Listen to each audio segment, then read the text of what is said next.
Welcome back to another Rust programming video. Today we're going to be setting up a webcam program for me that does cropping of the background. Kind of where this came from, I tried messing around with this plugin.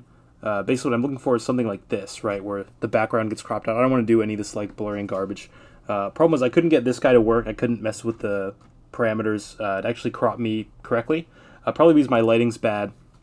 But I want kind of a good solution that can work anywhere. And there's been a lot of advancements in as far as state of the art for different image models. And basically what we want to be doing is instance segmentation, which is basically, let's see if we can get a good, yeah, so see how it kind of identifies these different objects here? Basically what we want to do, this model can run in real time. That's part of what we have to do today. Optimizing it a little bit, maybe we'll quantize it down. Basically getting it to run in real time so we can segment the image, look for me, and then basically crop out everything else with something like opencv, and then we're going to take that and pipe it into a fake v4l Linux device, and then basically that will let us read out in OBS like the final cropped image. So yeah, I have a little bit of progress on this already. I was kind of starting with this example, right? So basically we want to be doing segmentation like this in order to get the mask we're going to use to actually mask out all this stuff. And so this library is pretty good. It runs decently fast. So basically kind of what I've done so far, let's see. Yeah, I was basically just making things a little bit nicer, setting up a Nix environment for this so I can build it deterministically. And so yeah, if I look at this, what I've staged, it's cargo.lock. Okay, the bottom's more interesting. Yeah, so here's the end of cargo.lock. Basically just setting up the Nix shell with all the deps. And then yeah, basically just running this multiple times because the latency does go down once the model's initialized and Onyx runtime and TensorRT get up to speed.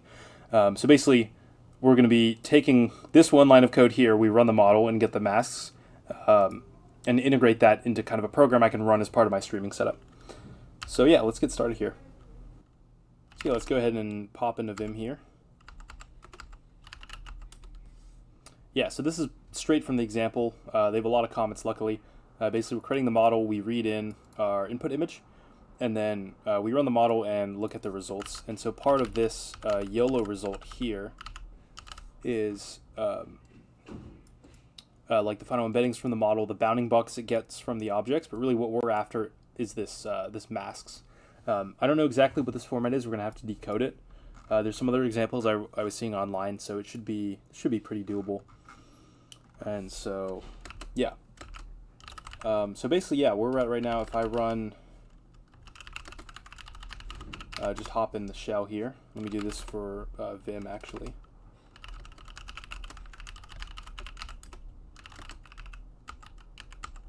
Yeah, so if I get back in here, I can do, okay, cargo R. We're going to run, sorry, in release mode. And then, yeah, we're going to have to select the model and some other things. So which one do we want here? Yeah, I was running this with CUDA. I couldn't get TensorRT or Onyx runtime to work, but CUDA seems to work and it would run decently fast, so I'm going to stick with that. So for the model file, I have this somewhere. Yeah, YOLO models. We need the segmentation model, which is the one that selects each pixel of the object, and I think we need the regular model for this one. And then our image source is going to be Python segmentation. Yeah. Okay, maybe we do need the other model. There we go. Yeah, so it's initializing right now and running. And you can see basically what I added to the start code is just logging the latency of this entire call to run, right? Because obviously there's like pre-processing involved with this. We have to decode the results, plot and save, things like that. And so for the final run, actually we're down to 15 milliseconds. And this is the unquantized model. So we can probably squeeze some more performance. It's, you know, running CUDA F32. And so if we can quantize this down, that'll give us a little bit of performance. But actually I'm thinking for the first pass, this is fast enough. Even if we have a 50 FPS video where we have frames coming in every 20 milliseconds, this is still more than enough to run in real time. And I don't think we're actually saturating the GPU here. It's probably just we kick off a task and there's latency, a lot of latency associated with running that and the driver and all that. So worst case, we can actually process frames in parallel if, let's say, the cropping step after this takes too long and we kind of eat into our 20 millisecond budget. So yeah, that's where we're at, and yeah, I'm just gonna hop right in here.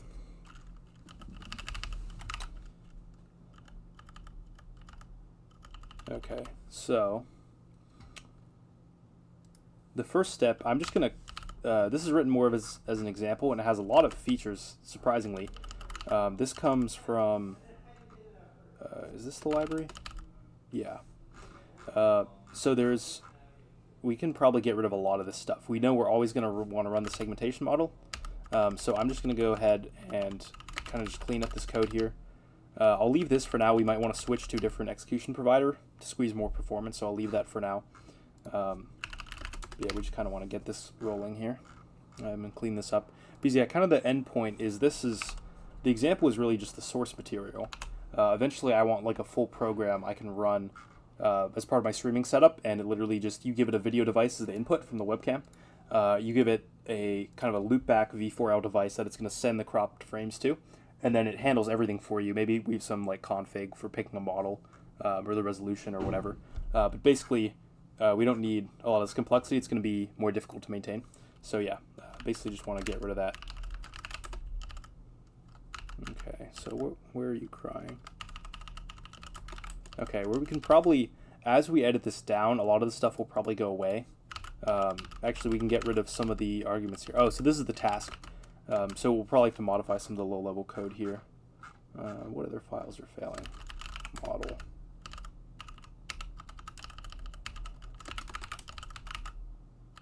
That's interesting. Oh, I guess there's different resolution requirements maybe for the different modes. Pose, we don't have that. 12 arrows, we're down to 7 arrows. It is not classify, so this else branch will always run. That's a big else.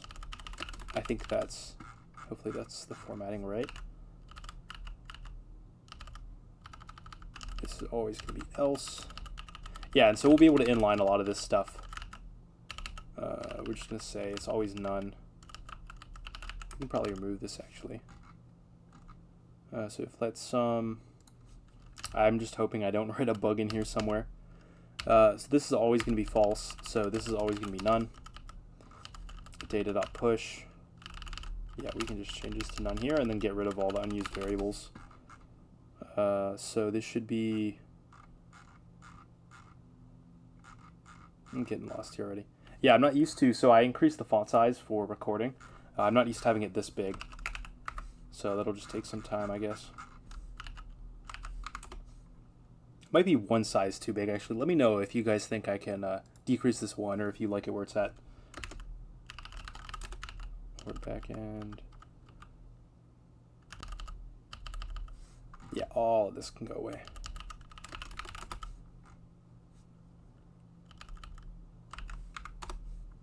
Things, I haven't actually read a lot of this code. I don't know exactly what it does.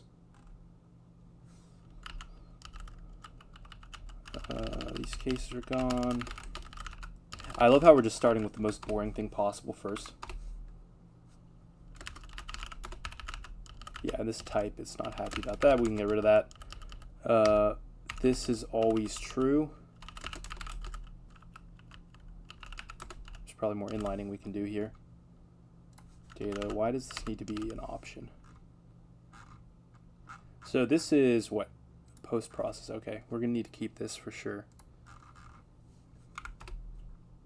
Okay, so this compiles at least. We can get rid of some of this pattern stuff.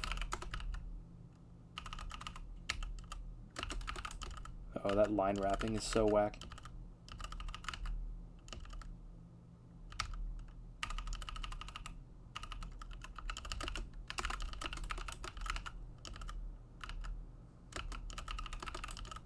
That's gone. Some more warnings. Oh, excuse me.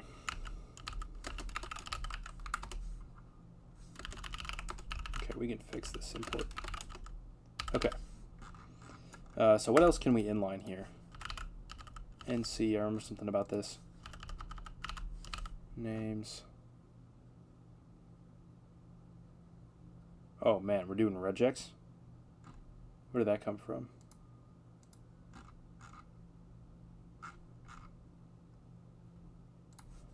What even is this stuff?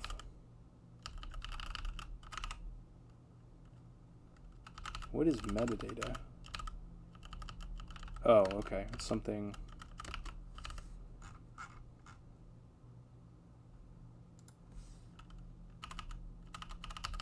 Yeah, so we should be able to get rid of a lot of these matches now that everything's down to 1. Actually, I wonder if Clippy can help us with this. Things that might actually be... Oh. Oops, we don't want to run fix yet.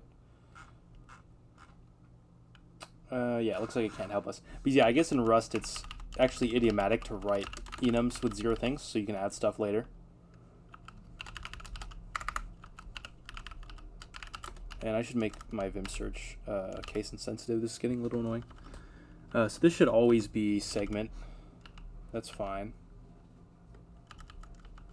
And this is just, we're going to roll right into brackets for this.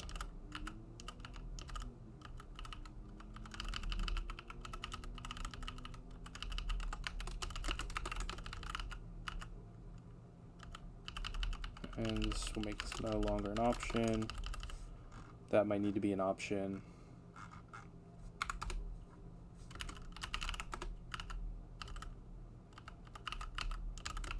Okay, we don't need this .or crap. Or this. Nice, we can just stick it here. And then this goes away too. So actually we can just do...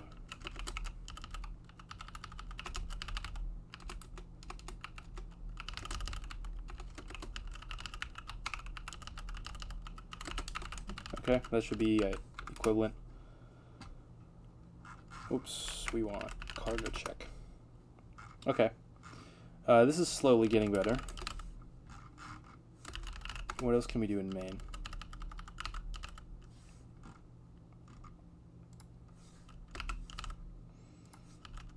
Probably be something to do in run. Yeah, let's try to drill down into some of this stuff. Is this... Ah, okay. Interesting.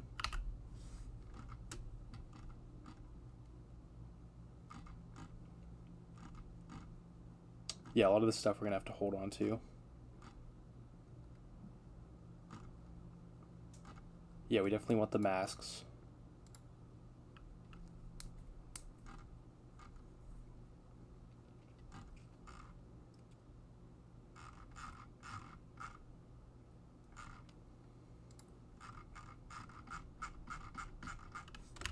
What else is here in source? I feel like we don't actually use... Okay. I guess it's just very split up. Yeah, fair enough. Okay. So yeah, this is decent for now. Actually, the first thing we should do is just extract this into its own module.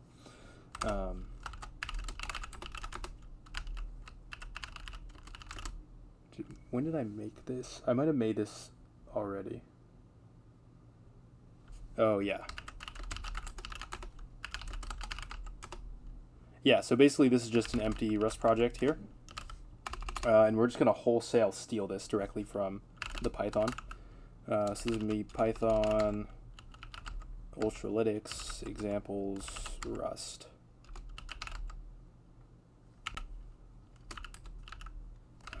And we need -r, of course.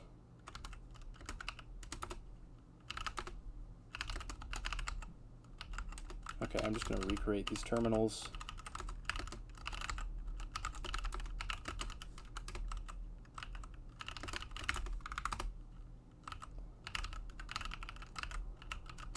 Okay.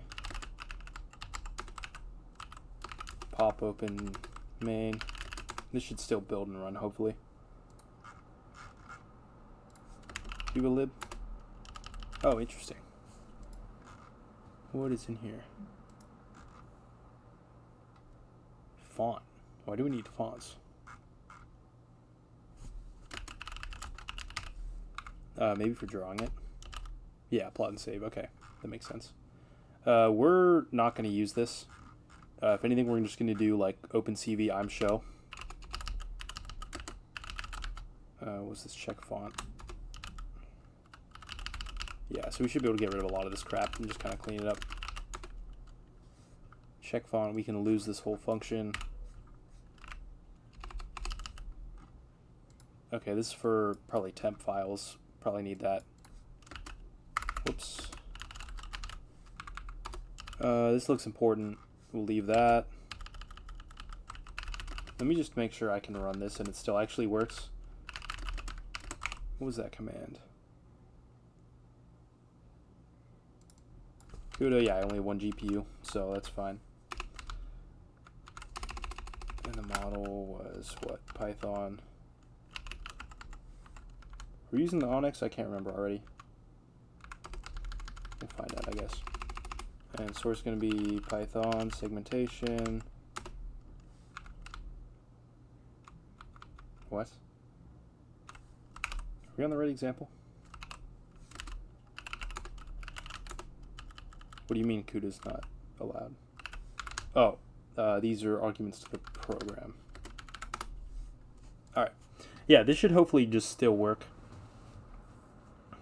Yeah, I still don't know what backend we're going to use in the end, so I'll just leave some of that stuff for now.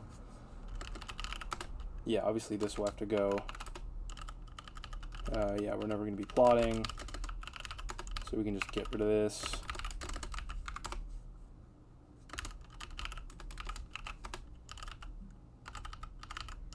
Is this part of the config? No, okay. Okay, plot. Is this referenced anywhere? No.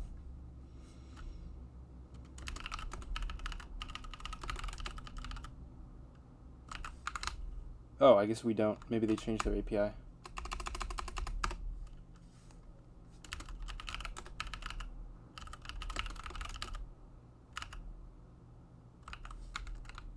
Oh. Ha! That would do it.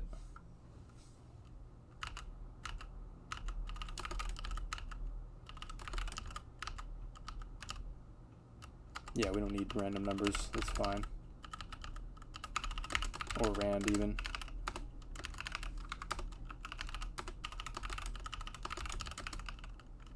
I really hope we're not doing regex. Ugh.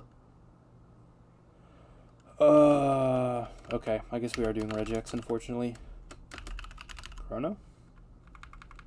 Oh yeah, we need that for the files.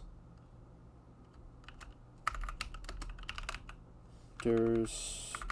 we don't need... Actually, we should be able to run cargo machete. Okay. Image proc. Hopefully these don't use macros, because we might actually need these then. Does it still compile?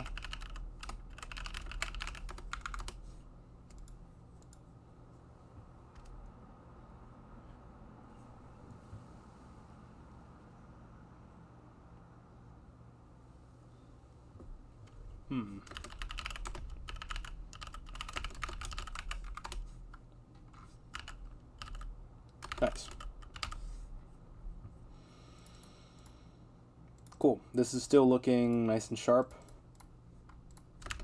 I'm curious though, if we run this like 20 times, and we don't have, I know we have a config struct. It's probably called something weird though. These, what is this? Yeah, maybe I could just... Am I using the profile flag? No, I think the default's true.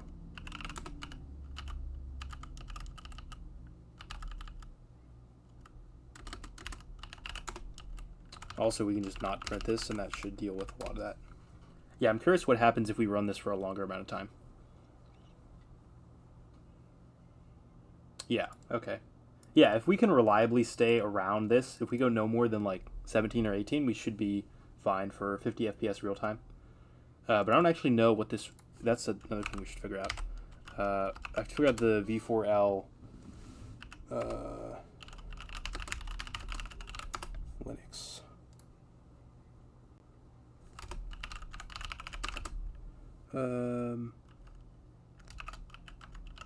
Is it packaged like this? Nice, okay. Yeah, we'll just add this to our shell, actually. Make it nice and simple. And our flake. Inputs. Oh, really? That's weird. I think, I don't know if that's a bug with Alacrity, but it looks like, so I'm copying this, right? If I paste it now, it works, right? Because it's in my clipboard. But if I close this instance, I lose the clipboard, which makes no sense because it should be at the system level. Oh well. There should be, let's see. Hopefully there's docs about this. Or we'll just see CTL. Yeah, that's exactly what we want.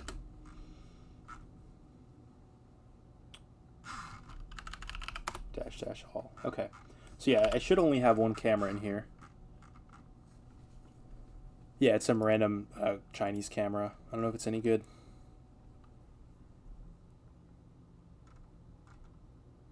Ooh. That's kind of an L. I might be able to change this though. For now, we'll just roll with this image. But actually, this might be the same resolution the model natively uses, which would be kind of nice actually.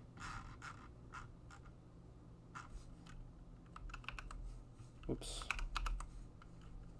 Let's see what else. There's definitely some interesting stuff in here. Okay, and it's only 30 FPS. Nice. So we get, what is that? Oh no, 30. Okay, so we get 33 milliseconds per frame, which is plenty. If we can't do cropping in opencv in 10 milliseconds, I'm going to be pretty annoyed. Oh, and we might be able to use GPU mats for some of this stuff. We'll have to benchmark it though. We'll see. Okay, so this looks good.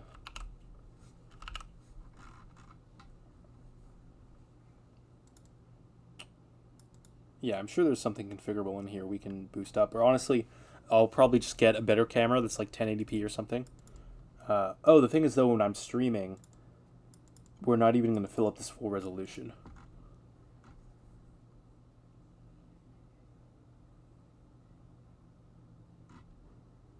Okay, cool. So yeah, I'm happy with this. And so let me just kind of jot down a list of things we're going to do here. What's a good place?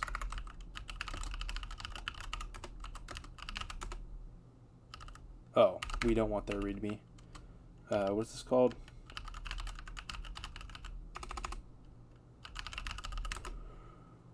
Okay, so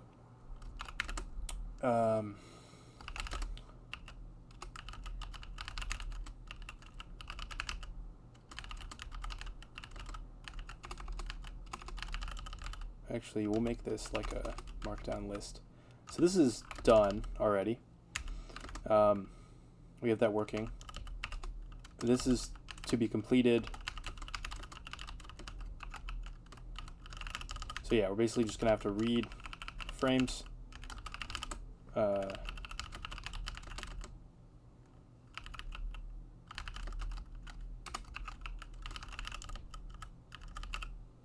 And then also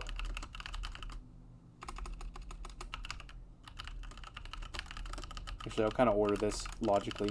So we read the frames, we run inference, we crop the frames using the mask by the model, and then we're going to write the cropped frames to the loopback device so we can then read it. So yeah, let's work on this first one first actually, reading these frames. So I know there's a decent Rust crate. Let's see. I think, let's see how many stars it has. Yeah, I think this was the crate. So I'm just gonna like mankter. This can be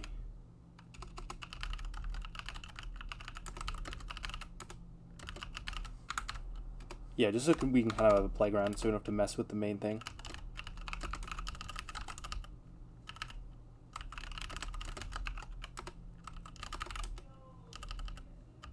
Oops, it comes with a main. Okay.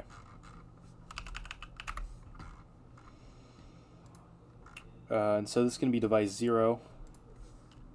This width is what?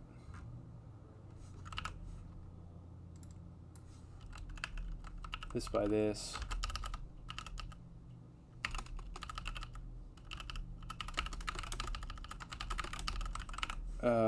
I think it's YUYV. Okay. Hopefully this is the same number of bits and everything. I know YUYV is kind of a weird format.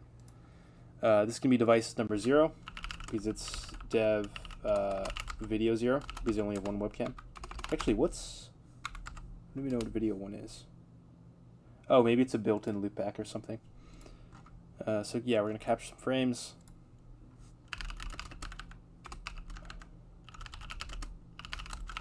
So yeah, let's try and run this and see what happens.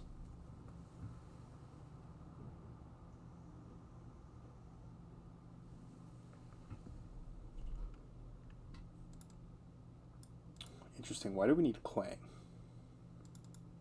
Whose build script is this? Oh, okay. I guess it has to do codegen or something. This is going to be... I've done this before, but it was a while ago. I think this might actually be just packages dot lib, maybe.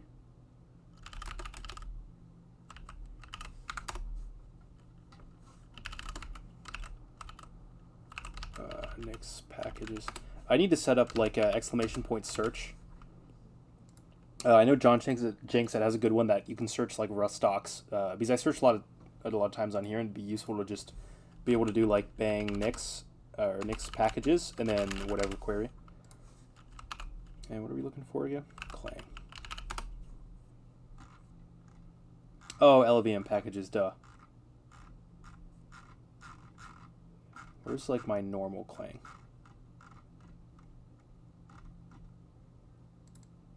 Yeah, okay. So this is the wrapper script. We're also probably going to need the lib. But we'll see what bring this in provides. I would use Nix REPL here, but I'm still kind of a noob with that, with importing it. What is this packages? What?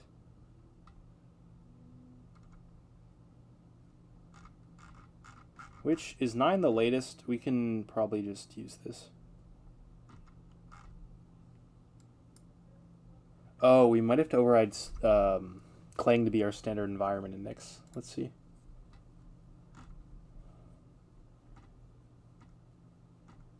Yeah, this doesn't look right.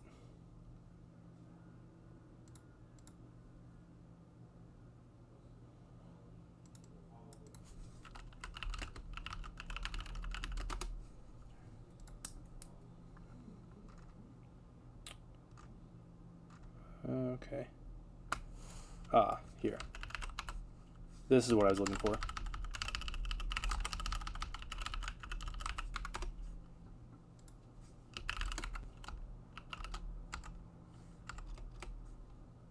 Okay, and we'll probably have to append lib to this as well. Ah, there is no lib though. That's unfortunate. Libclang.lib. Let's see what happens. Okay. Gives us a valid path. Okay.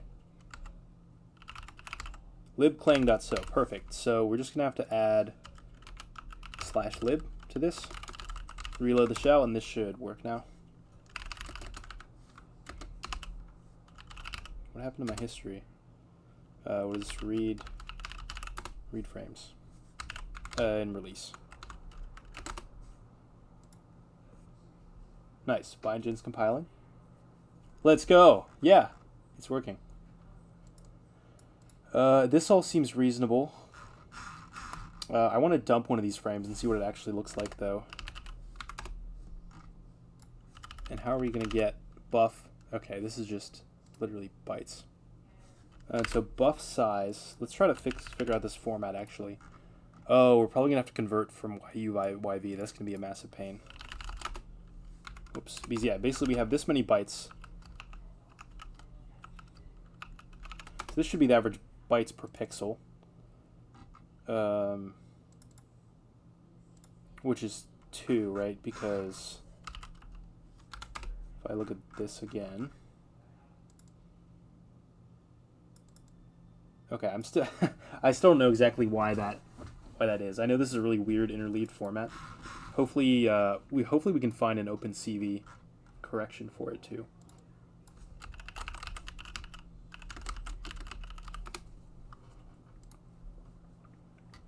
Is it 422? Yeah. Okay, so yeah, we just got to find these constants. YUIV, 2RGB. Okay, so it's going to be this guy. We're going to also need to add, I think it's this. Oop, I guess not.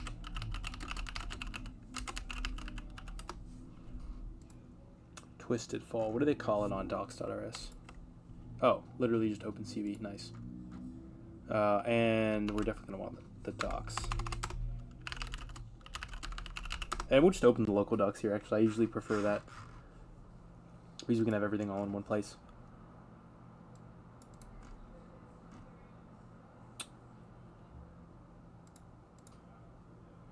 We should try...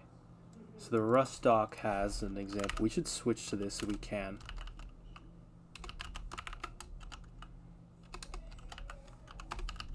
No, that's just text. We're going to have to look at the docs for this, actually. Oh, what are we doing? Oh, duh, we need opencv. We'll probably have to set opencv path and some other stuff, too. I wonder what our packages is. So yeah, I guess the default one just comes with CUDA, so we'll use that.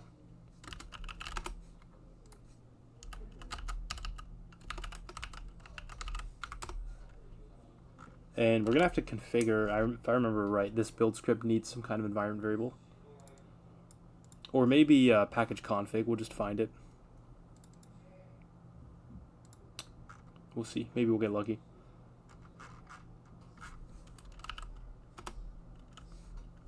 Haha, downloading opencv, this might take a while. Wow, that took a while. Alright, so we got CUDA now. Let's see if this guy runs. Doesn't even build. Nice. What else do we might have to set something specific for package config here.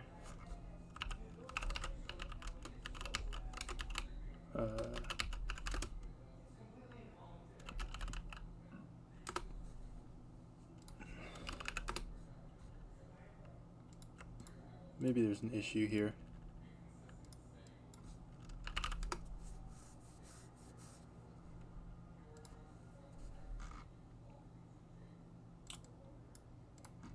So what do they set in path here? Let's see. OpenCV Clang. Oh, I think we're missing package config.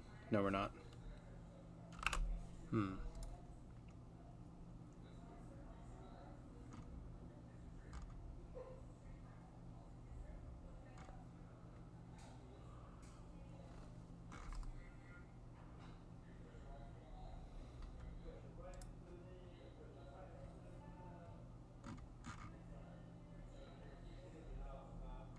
Oh, that's funny.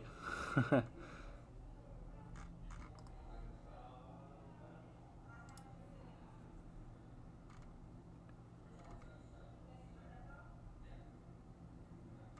removed, okay.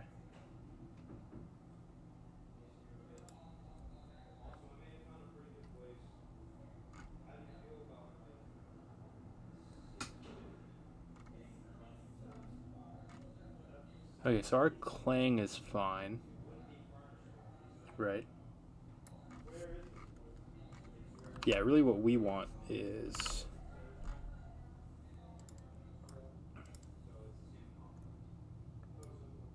Maybe this is part of it.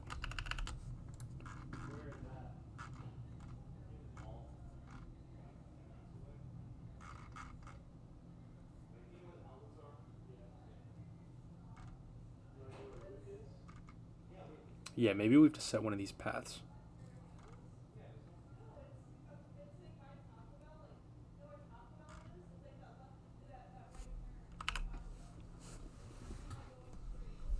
about this.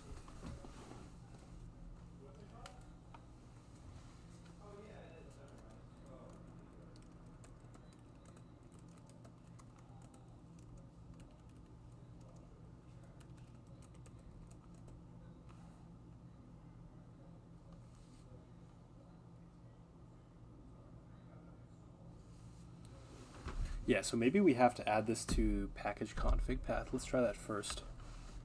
Yes, we need lip killing. Let's try to keep this neat.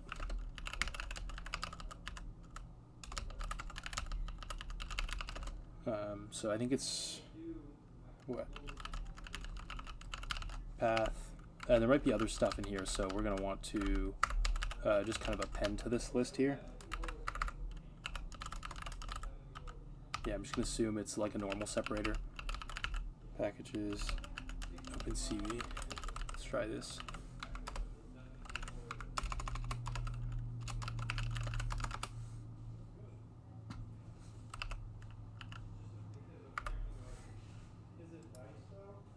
Huh?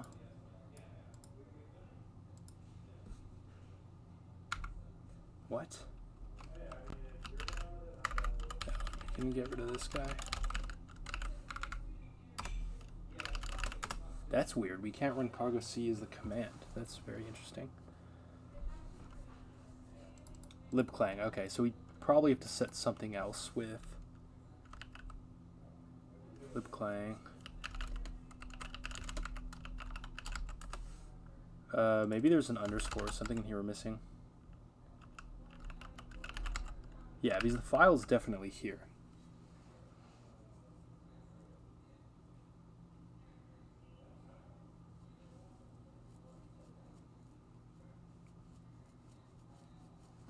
There's another, what is it? It's like LVM packages.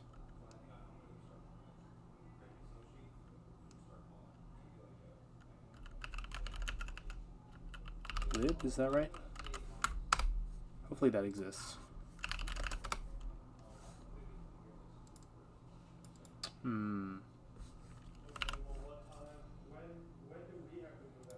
Yes, we're getting opencv at least. That's good.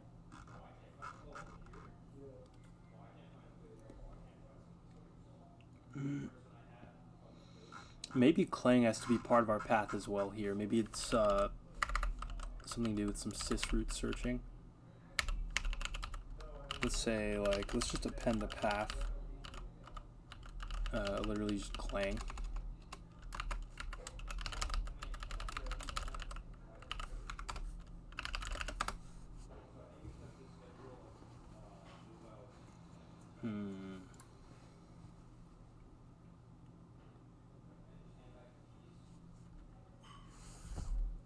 Yeah, so we set package config.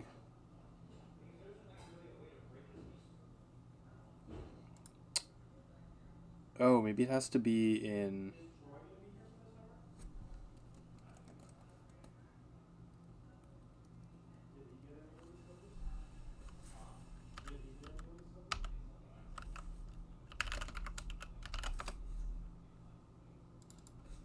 I think this should be... This is the final entry, yeah, so this should be here. Okay, so this needs to be bin, at least.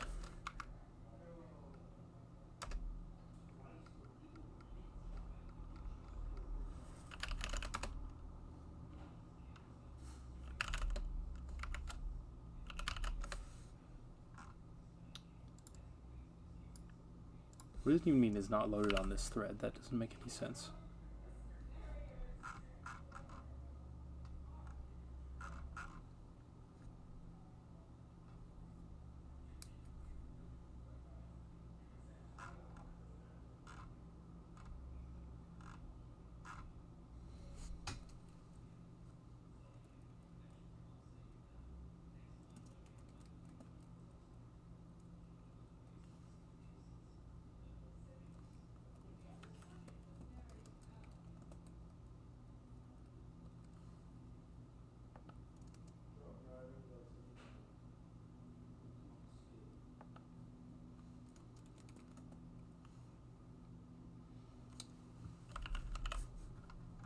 Build inputs, yeah, that's right. Your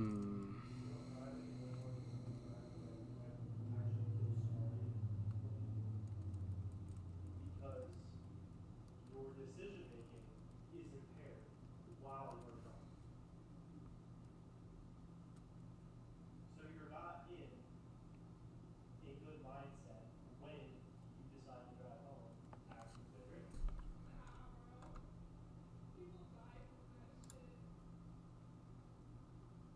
/lib. Let me retype this.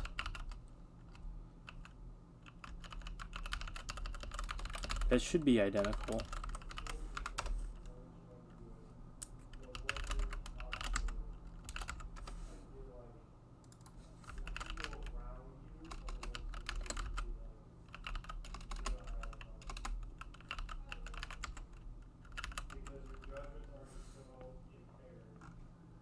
Oh, maybe these also have to be inputs as well.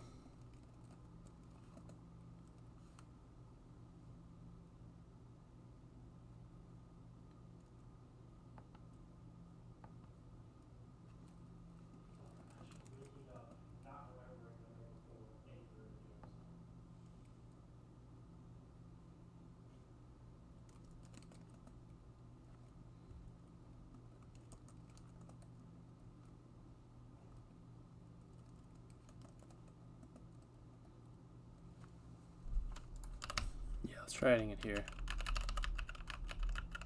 And we'll add the lib as well one more time.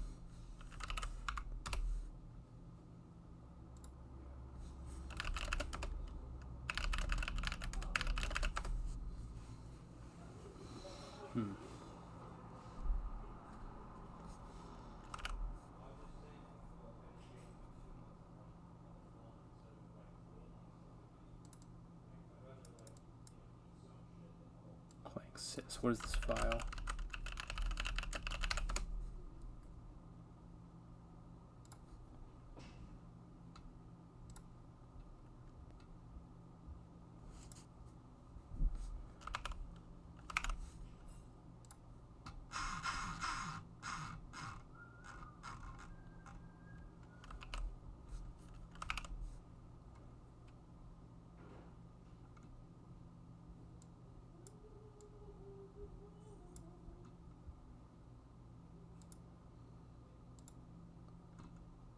Okay, this is a different version for sure. 1.7.0. Yeah, let's see that code instead.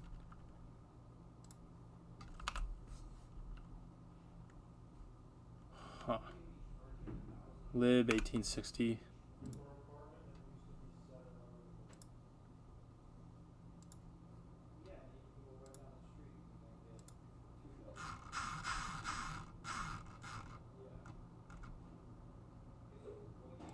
Interesting.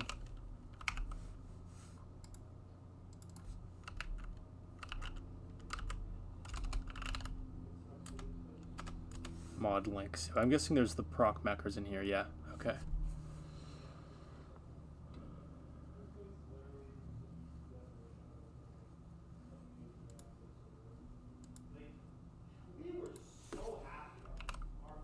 Do I add it to LD library path?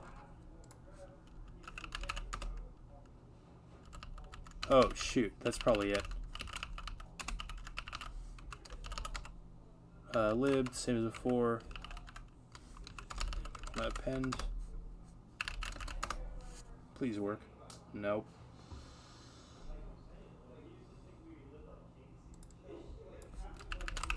Where's the string though? Ah.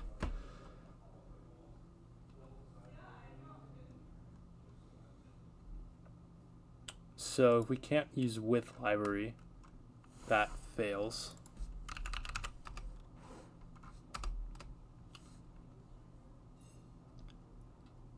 Okay, so it looks like we're initializing it here. What is L?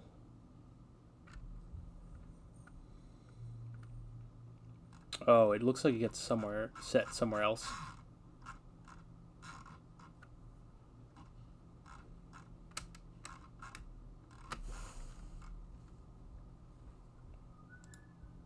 Maybe we need a feature for dynamic linking or something. Yeah, actually, let's try this runtime thing. And we'll probably have to set this version as well. What are the default features here? Oh, I guess... oh, opencv probably sets this, though.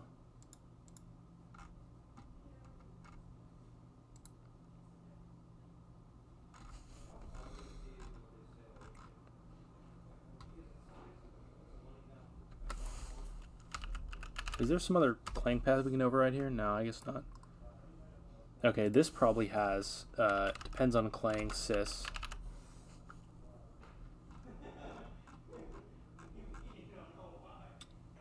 Okay, this is a feature though. Let's see what this does.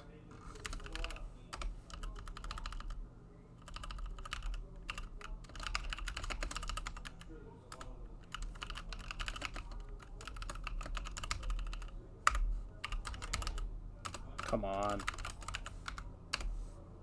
Oh, let's go.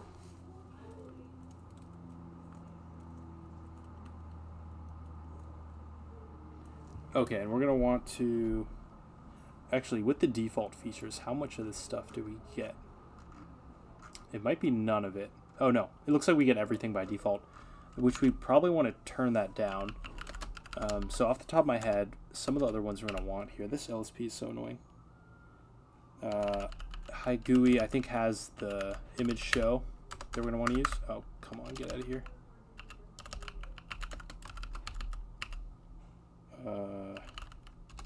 Image proc. We'll start with the CPU version and see what happens. But there's video IO.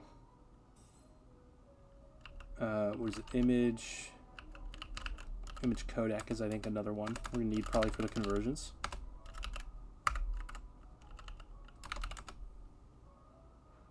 Oh, codecs. Okay, that seems to work. Nice. All right, so we got opencv working. It seems like building at least. Now we can try out actually converting some of these bits. So we're going to want to use convert color. So after we run, this is going to be in our examples here for reading frames. And we're going to run this in release mode always.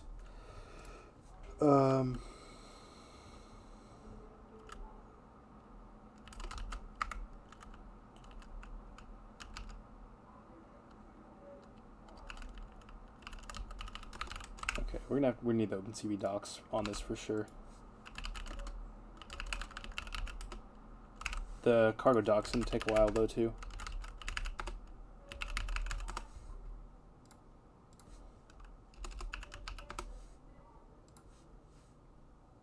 Ah, here it is. Nice.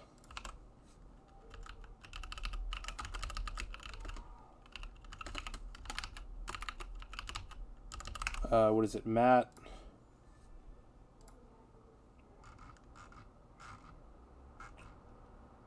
Thing is, we want a 2D vector, so honestly, let's just throw this in a mat with one of their creation functions. Perfect. This is what we want. Oop. Okay, and we got this too.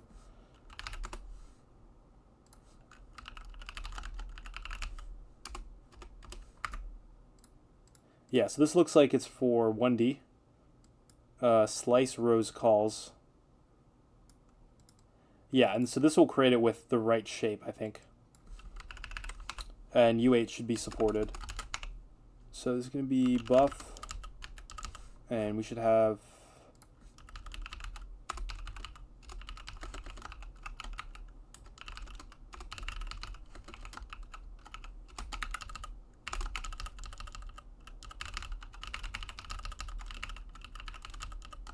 Here we got this.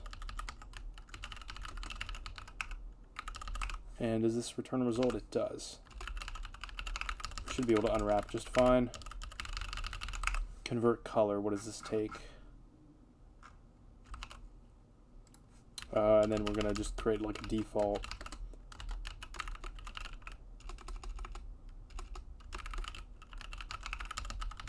It's going to be RGB. Then we have to pass mutable reference.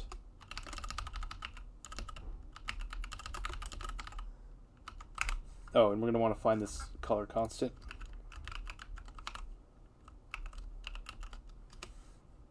Also an image proc, okay.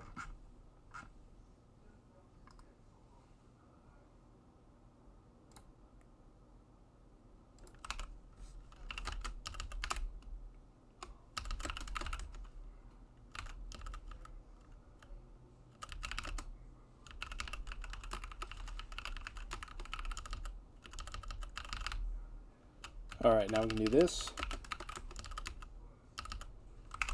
And let's see, I'm show. Yeah, so if we call this repeatedly, it should actually start streaming the video for us, I believe. So it just needs the window name and the mat.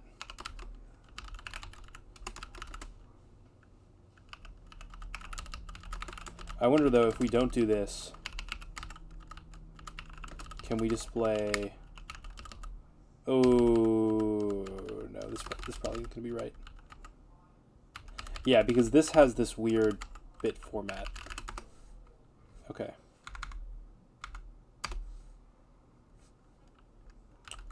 Why is my LSP screwed up?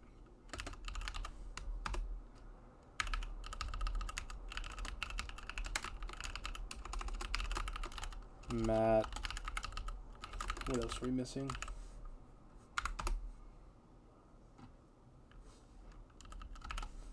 And this is a reference.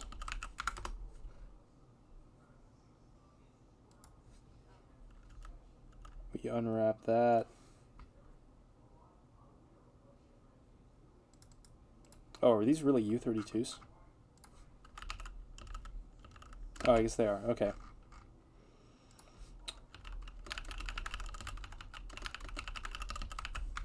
That's fine.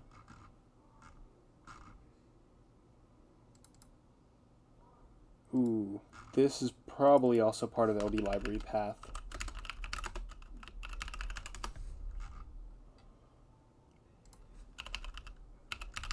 Yeah, so we're just going to add... Hopefully there's a lib in there. I guess we're going to find out.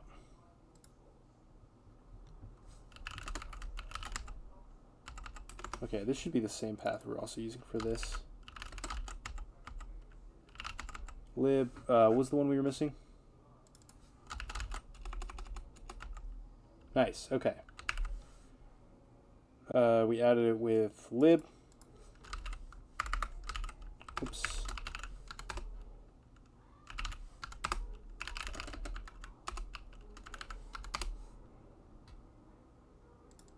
Ah, okay. So yeah, this is what we came around to. This is going to be very annoying to work around. I remember I did something like this before, and it was a huge pain because you had to like handle all these 3 channels separately.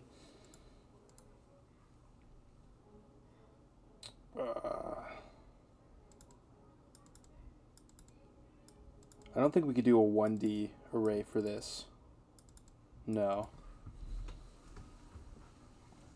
Let me try to remember what I did last time.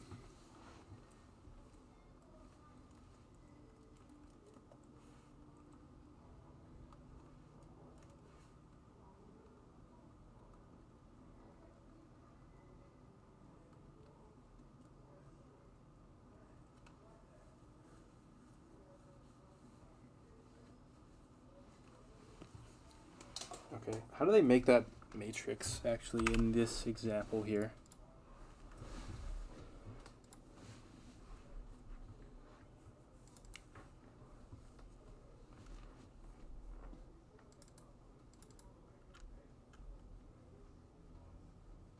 Huh.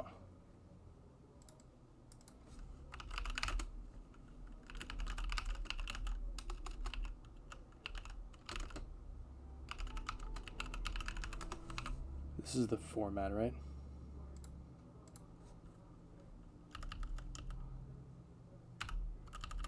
So where's this? This is panicking here, right?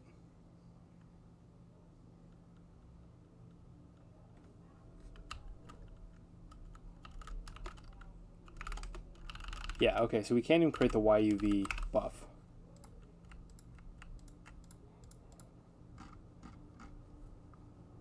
Ooh, no, I don't want to do color conversion.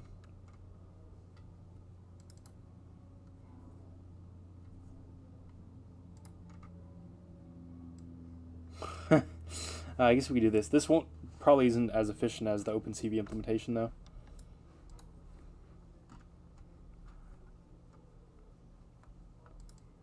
Oh. Because part of the square of pixels is smaller. Yeah, this looks familiar. I think this should work, actually.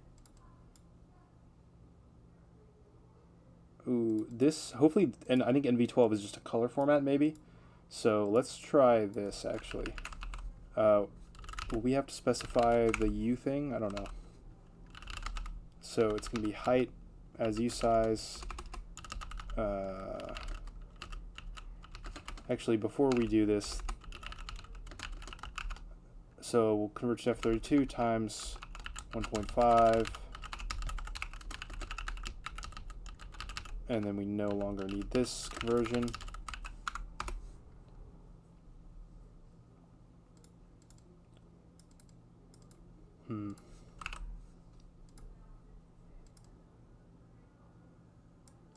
Oh, this isn't with height. It's inverted because these are rows and columns. This will probably still cry though. Yep.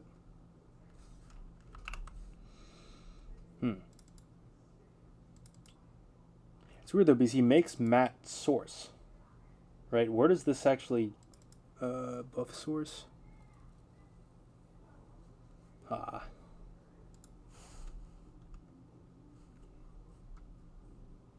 Oh, it might be CBCR. Huh.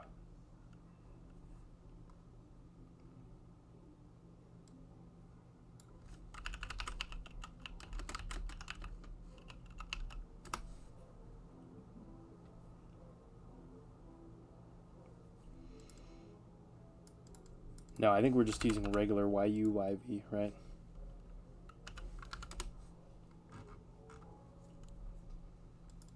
Yeah, I think 422 is unambiguously this opencv constant. Actually, we should be able to find it here in the docs.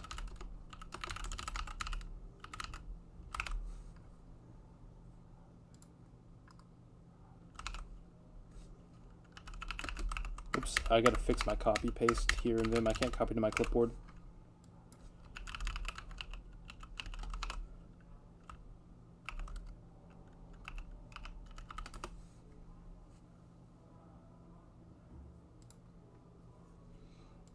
Is there a comment here though? Yes, okay, perfect. So this is what we want. We just have to verify we're constructing the mat right.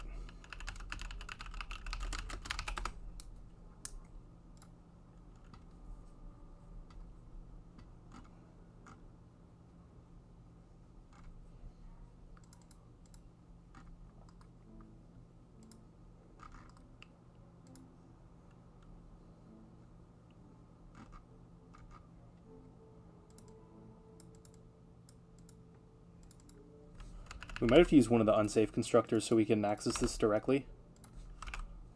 What's that called, though?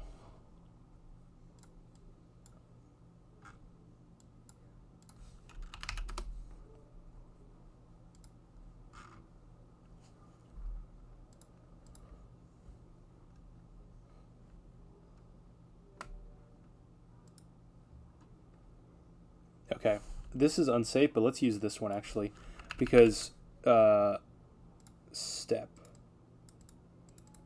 I think auto step. No, okay, we type and we'll do auto step. Yep. And we should construct this size also.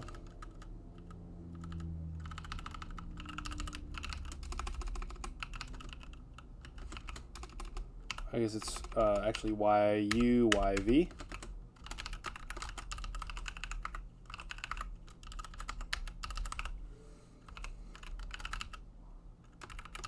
I think this is also in core. No LSP, no problem. What's the API for this though? Okay, we can just pull it out.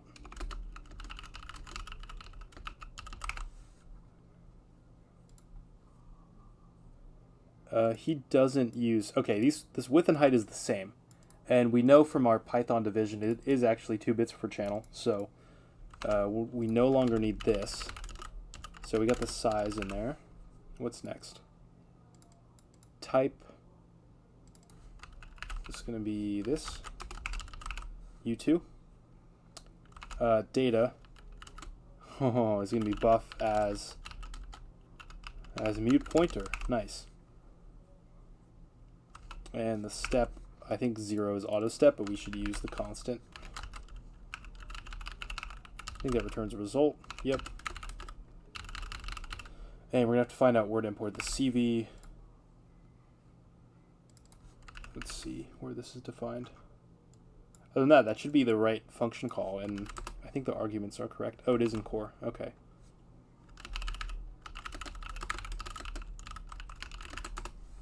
Okay. Oh, that's not the example, though. Convert color, we won't worry about that for now. No, actually we should. What do you mean it takes 4 arguments?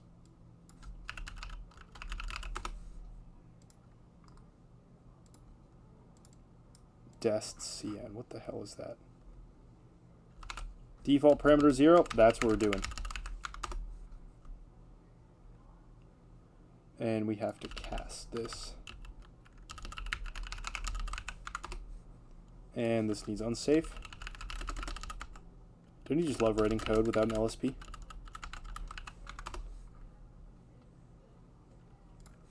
These are as I32. Why is it signed for size? That makes no sense. I think auto step should also be in core.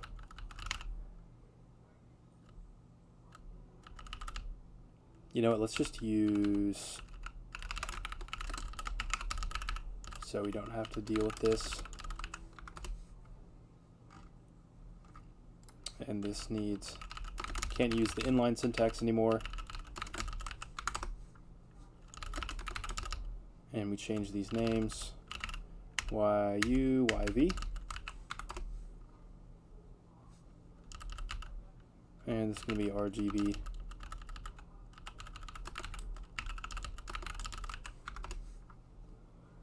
Auto step, where are you?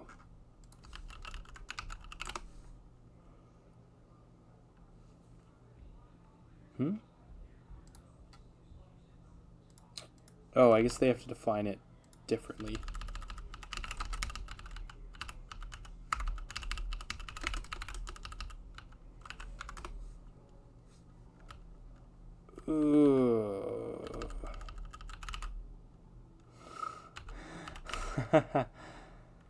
You know what, guys? We're doing it.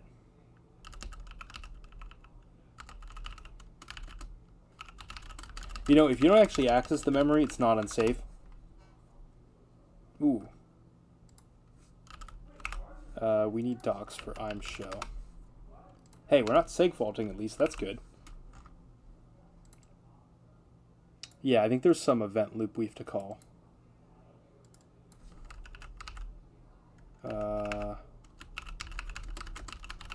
There should be a whole program example we can look at. Okay, so I think I am wait key will update our stuff.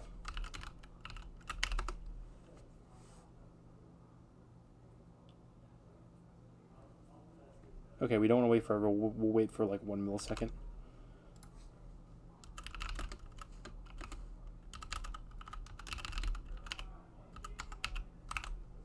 It's called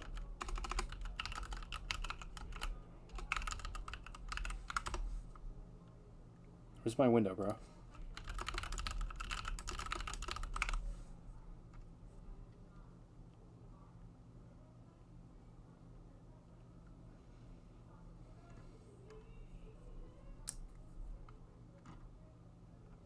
I'm read now.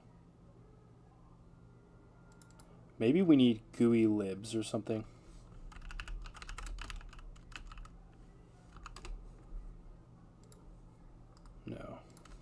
No, not pipe plot, please. Get me out of there.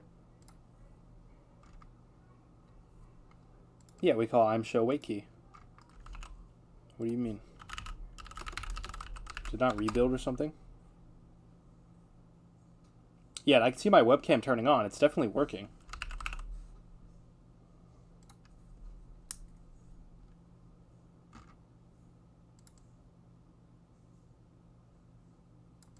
Use the command line. I'm using the command line.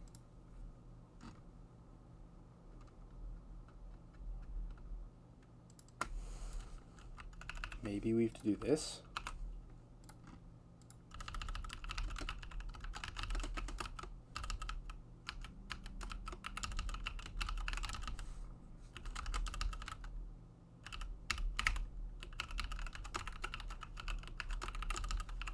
It's going to be snake. And hopefully this is just in the same module. And then this is WinName as well.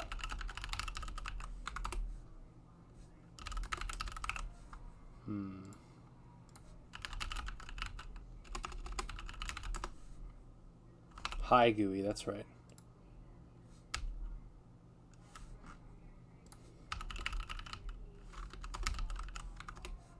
And we need...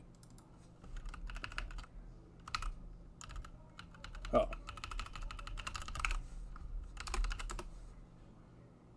Also from Hi GUI, makes sense.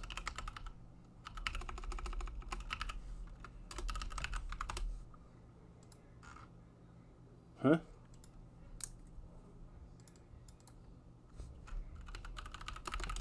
No name spacing. Interesting. Let me double check this right. 640 by 360. YUIV.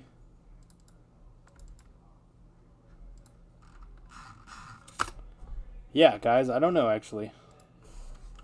If we use I am right.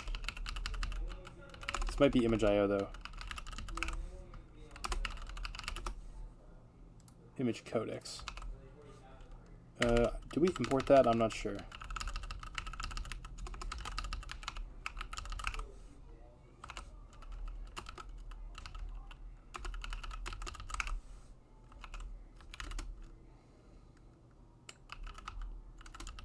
Oh, we can create this weird vector. And it takes a reference.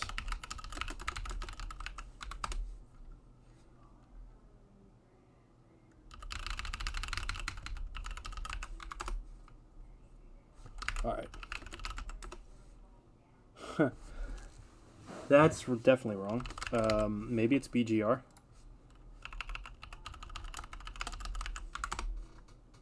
Oops. No. So this purple. So in real life, this should be pretty dark up here. This is like a gray. I don't know why it's green. And then purple. So purple is all red and all blue. So you're definitely missing something, but this looks correct. The image itself. I wonder, can I just I am right the YUV? It probably won't work. It's a weird format. I don't think it's going to be able to figure that out. Huh.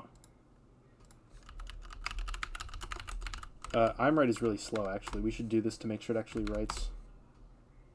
Really?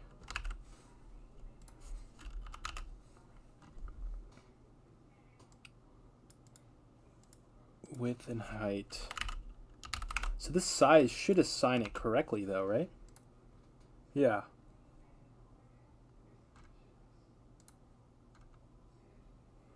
Huh.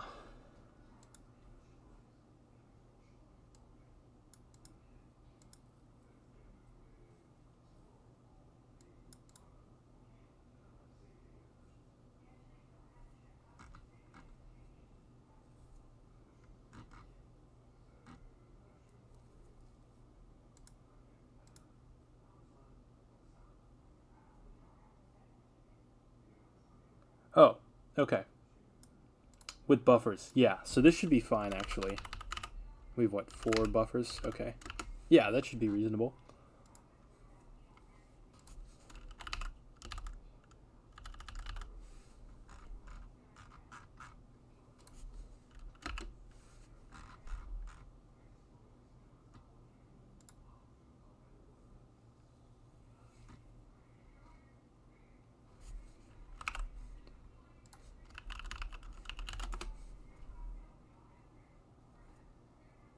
Yeah, it's not YUV 420p.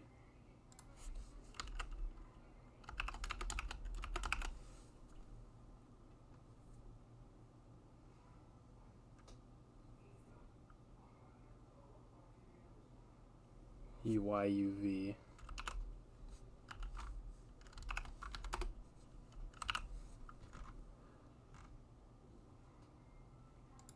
You know, maybe we can change this format and have the kernel do it for us.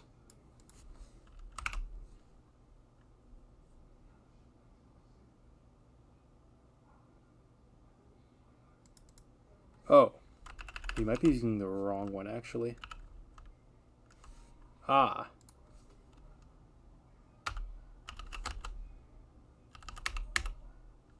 UYUV. That's different. Nope. Except we're still writing the wrong image. Hold on.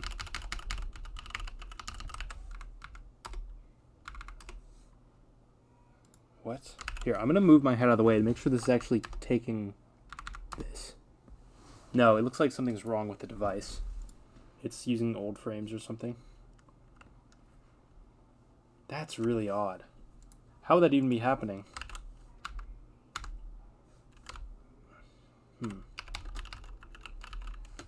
So we're just going to remove it, and then... Okay, so it looks like it's not actually writing it. But it doesn't panic. Yeah. So it worked the first time. Why is it not writing now? Oh, maybe this is async. I think we've set the number of cores in opencv.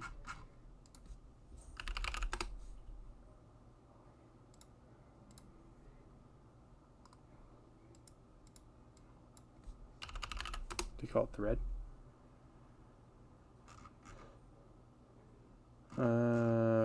We probably have to search in the main thing. Otherwise, we're going to get crap from all other crates.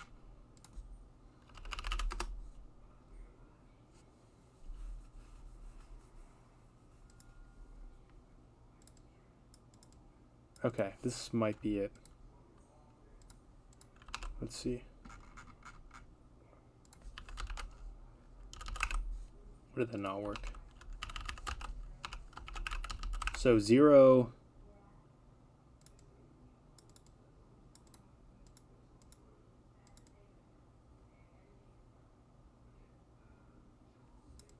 Okay, this needs to be 1.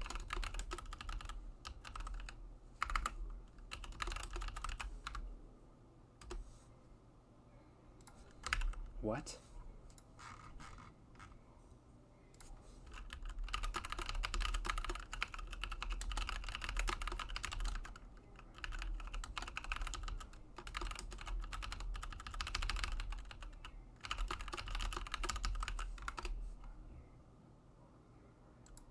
Are you kidding me?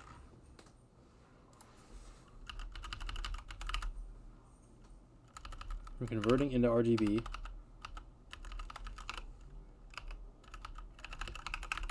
Is that a method? Oh. Okay, I think we need to make this with the right size by default, otherwise the conversion won't work.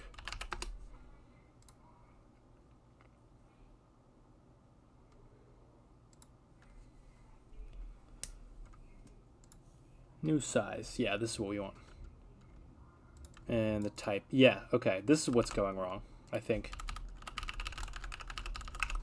New size. This is going to be kind of similar. We're just going to steal the same size. And this is going to be RGB. So 8 bits each, 3. This is dot unwrap. What? How is this unsafe? Oh, I guess if the... But it should just be able to reserve the right amount of bytes from this information. I don't know why that would make it unsafe. Oh well. We shall oblige the Rust compiler. Okay, now it's all black. So we were probably doing something really weird.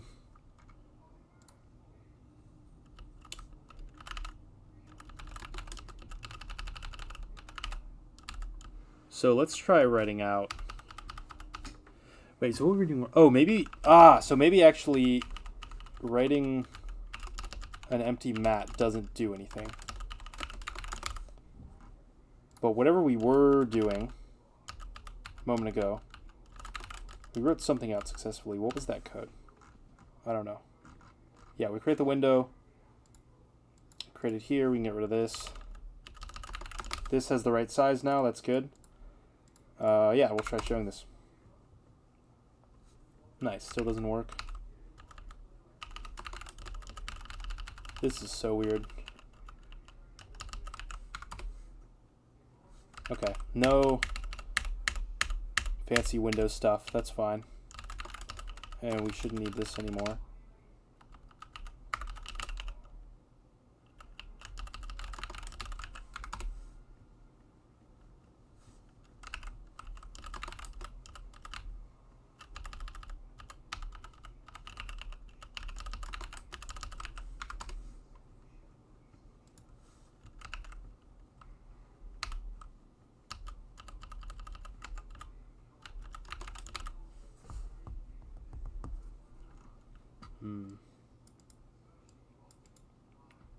This should be right.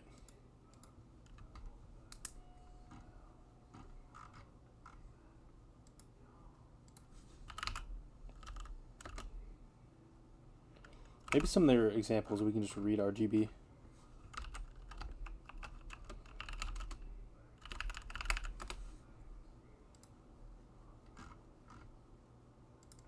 Yeah, we're using map, that's good. This be in.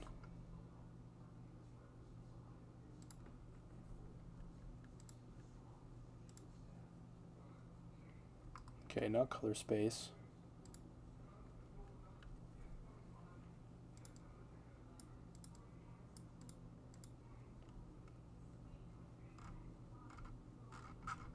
Maybe they have something for RGBA.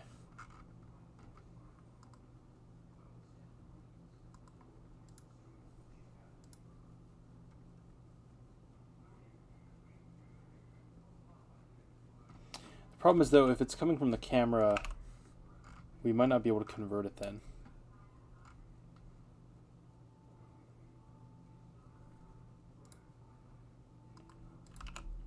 Alright, let's see what happens. We're probably going to crash. No. That's VLC's error, though. Yeah.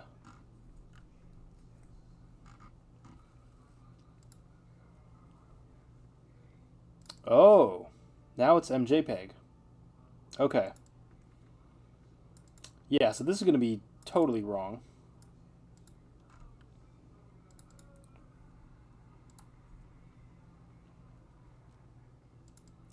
So maybe the planar stuff, it ends up being in a different format then. Because this should now be...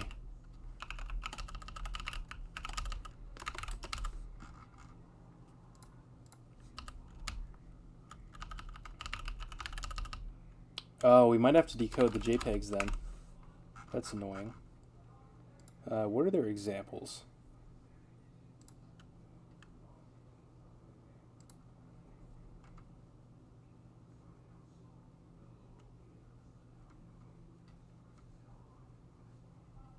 No, I want to see something that actually does something with the bytes, though.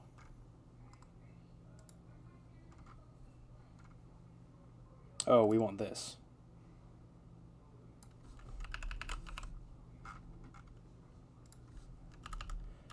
So before we set up, yeah, after we create it, I just want to see whatever the defaults are. And what is this?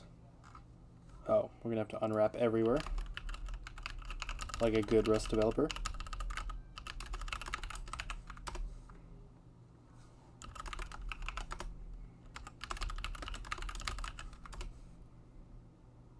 Huh?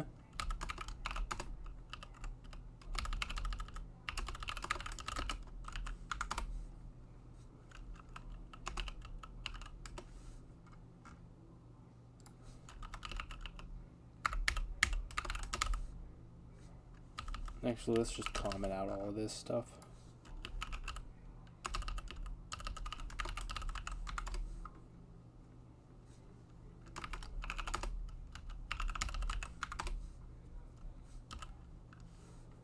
Okay, so we can do mjpeg in this or yuYV in this. So actually, we totally want to use mjpeg. We might get a JPEG back, but then at least we can decode that straight to, what's it called? And we can do pipelining and stuff. So we're going to set this to mjpeg. We'll use the smaller resolution for now. Interval, can you set interval? Why are there two? Oh no, one of them's in a macro. Okay, it just does an ioctal. What's the pointer though? Oh, it makes the v4l format. What is this type? Oh, well, I guess we'll never know. Okay, so this should give us a JPEG now, hopefully. So if we just like, I don't know if there's an easy way to print. We have to like do an iterator maybe.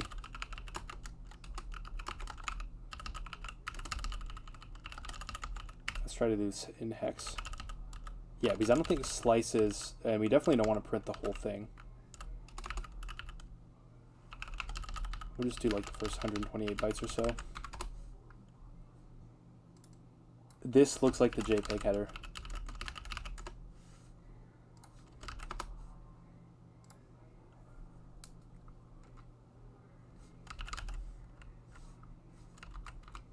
And this is space delimited. I'm almost certain this is the JPEG header.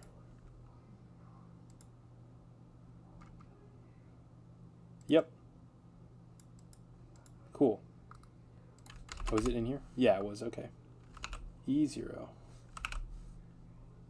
It's probably a new version or something. That's fine. So, I think Turbo JPEG is the fastest. Because we do want this to be fast. Ooh, okay.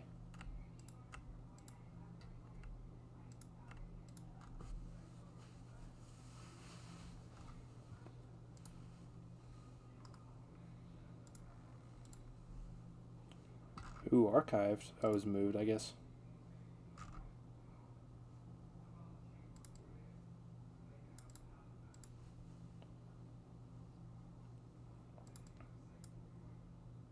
Okay, my CPU should be a little bit faster than this with bigger cache and everything.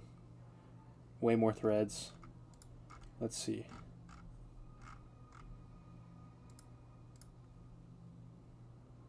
Ah, nice. They use, yep, Criterion. That's good.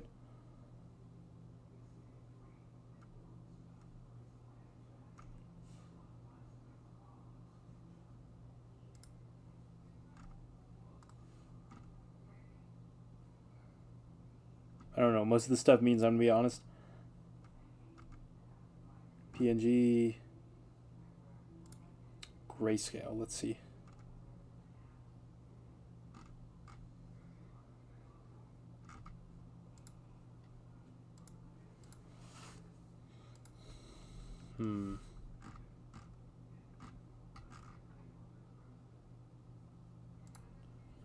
Are these just bindings to Turbo JPEG?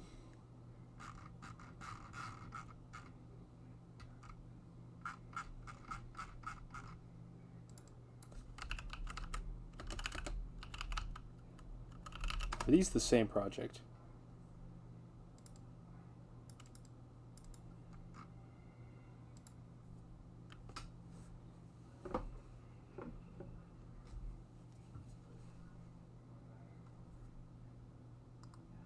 Because if they're both using SIMD and they're doing reasonable things, they should be about the same speed. Let's see.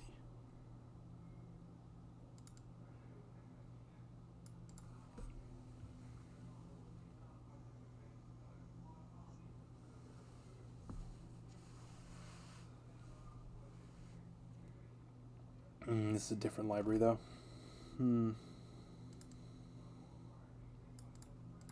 Honestly, let's just use the Rust library. It'll be easier. And then we can benchmark it, and if it's slow, then we'll think twice about it.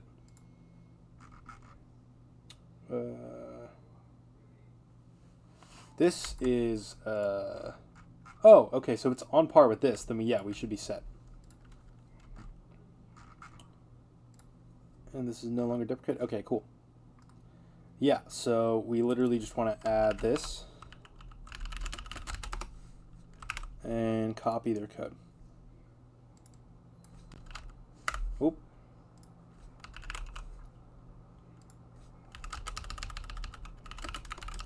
Do you usually create a new decoder every time, I wonder?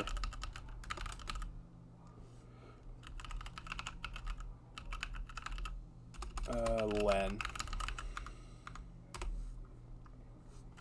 We don't need this remove anymore. Ah, we have the image crate also. That's funny. Do we use it for anything?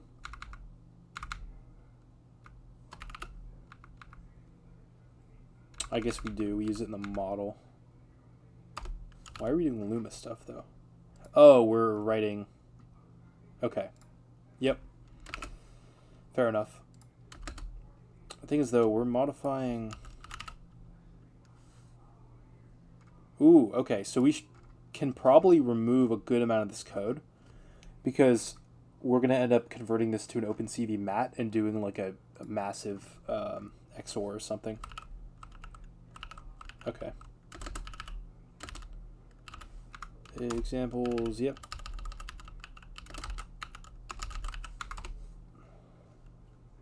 Decode, yeah, we need the trait, okay.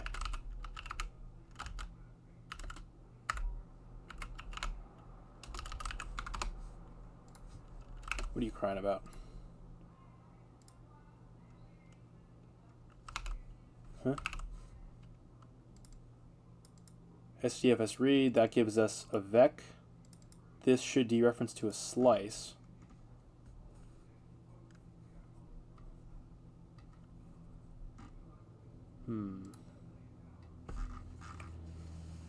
JPEG decoder.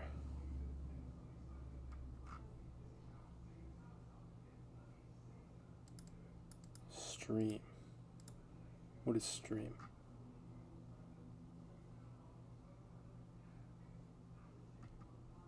What?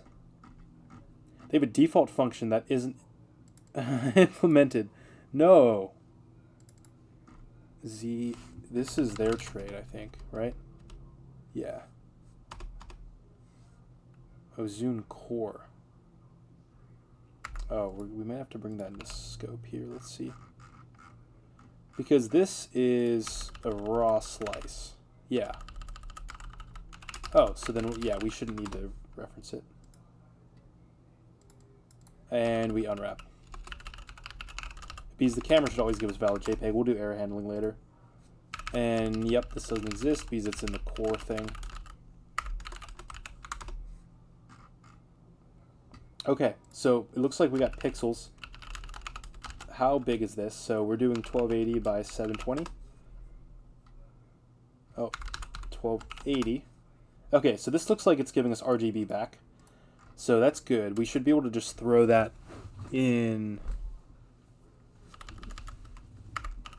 Yeah, we can basically do RGB, U3.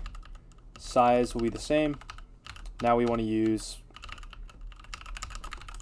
and actually let's rename buff to be JPEG. We can delete a lot of this example code. We'll keep the I'm right though. Yeah, so I think the only I'm right that worked was when we were writing out the RGBA, which should be fine. We don't need convert color anymore because we get it by default. We don't need the second thing. Pixels has to be mutable, unfortunately. Oh no, it gives us a vex, so we can just do as mute, and it needs a void, so we'll just cast it. I think cast will make sure we can't change. Yeah, this is always mutable, so we can't somehow screw ourselves. That's good. We read RGB. Yeah, let's try and run this. Yeah, and this has to be mutable for us to borrow. Okay. That exists. What's a nicer uncompressed? BMP, I think. Whoops. And we'll break after we write it.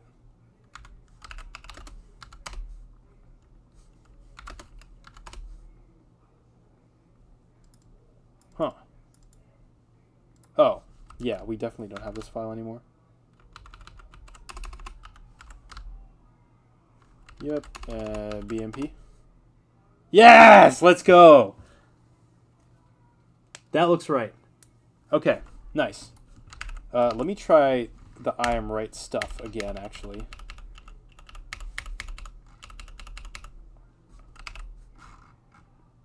Let me just copy all of this, and we'll bring this all back. Yeah, I want to be able to just debug an opencv in a window here and not worry about everything else. So yeah, we're going to show RGB. We're going to wait key, and then we're going to continue. This needs to borrow. Yeah, I still don't know why this is not popping up. No idea.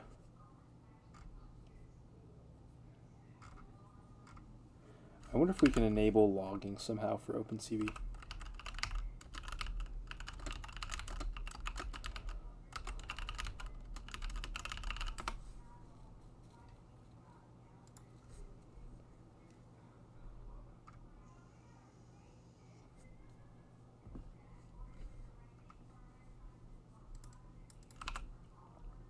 Maybe this needs to be long. This is milliseconds, right?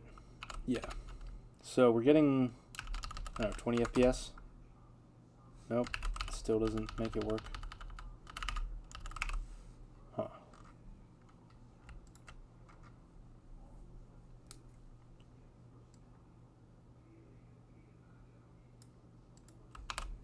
Let's try destroy all windows as well. Hi GUI.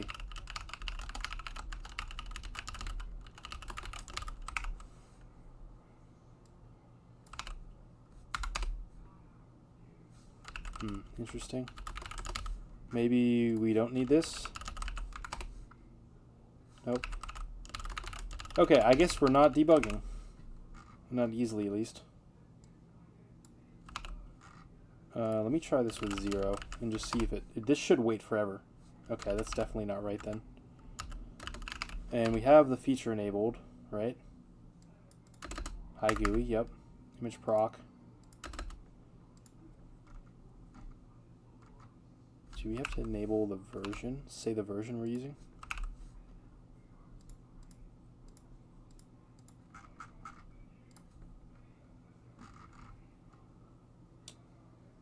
Okay, just add your cargo toml. Oh, yeah, I should have just read this README. That would have been great.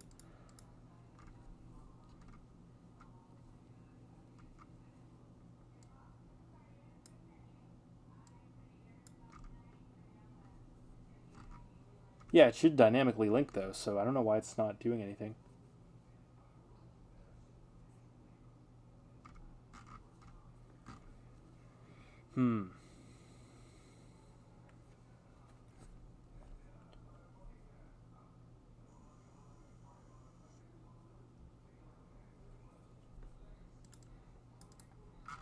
Okay, yeah, I don't know.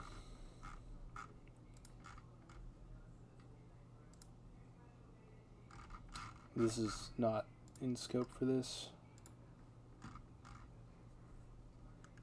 Yeah, we're doing the same exact code.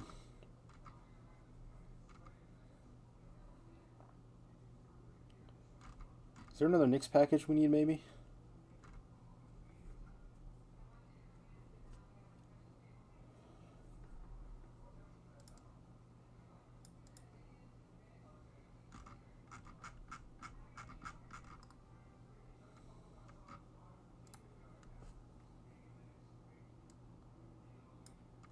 Yeah, so he's doing named window.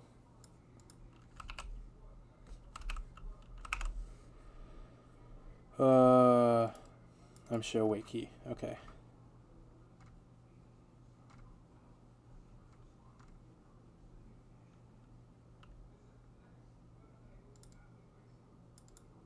Oh, it looks like a pathing issue.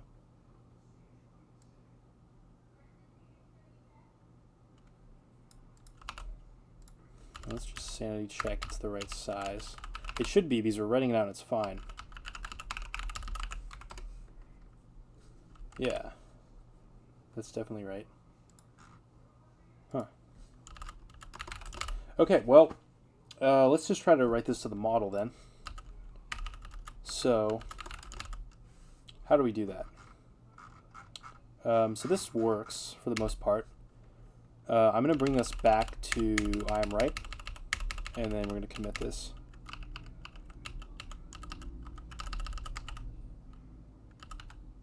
We can leave these comments for now at least. BMP. Oh, and we need a break here to test it. Okay. And so if I should be able to do like a peace sign. Yeah, okay. This is working. Let's commit this. Do I have a repo? No, we'll make that in a sec. Let me just add this to mark git ignore. Since that's literally going to be our only debugging mechanism, we're going to be using it a lot. Okay.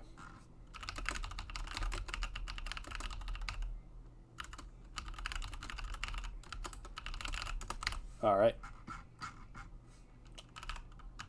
So we're just going to copy this entire thing.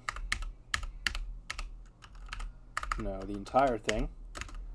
Go to main, and we're going to have to integrate this. Yeah, so basically our main loop is going to be reading from v4l. So that actually fits in well, right? Because we already have this kind of loop that's doing a bunch of conversions and benchmarking them. And so our image, dynamic image, we're gonna have to create that somehow. Because this this run, how does this actually bring it into the model? And what is this? Oh, sweet. Okay.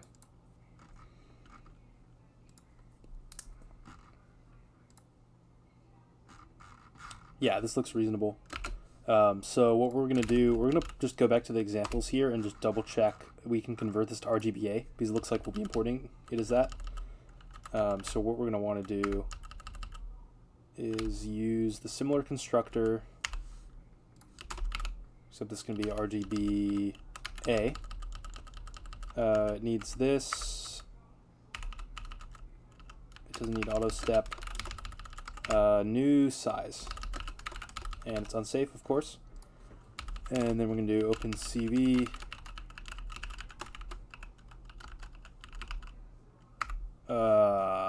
Do we still have a history of this? I don't want to remember the whole command. I'm show. No, come on. Here it is. And let's go back.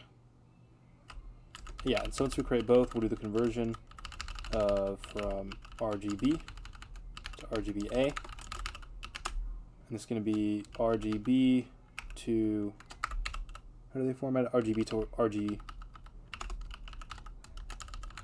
That should exist. What's this last? This is just some default parameter, I think, right? And then we're going to write out RGBA. Before we do that, let me just look file. Oh, we don't have it anymore. Okay.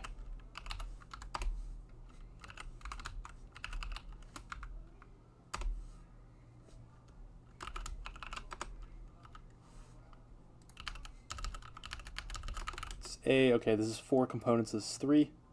That should be the right constant.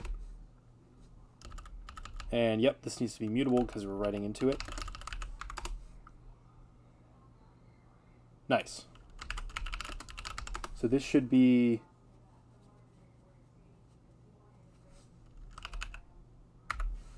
32 bits per pixel.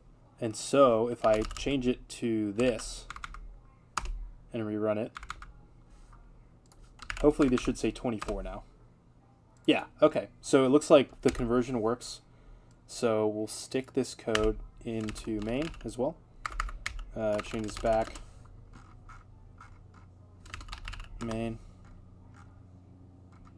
So I am right. Yeah, we're going to do...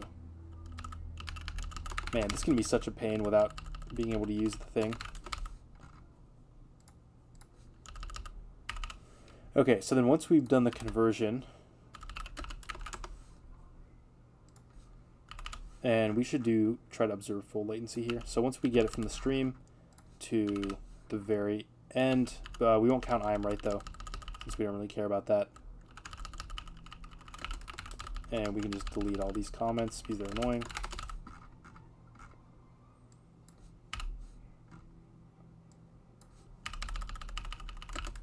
Yeah, we got this format correct. We're also listing out the possible things. That's good. We can keep that for now. And we don't need these other stupid comments. We don't need this image stuff anymore. Okay, and then when we run inference, we're going to need... Yeah, so if I try to run this... Whoops.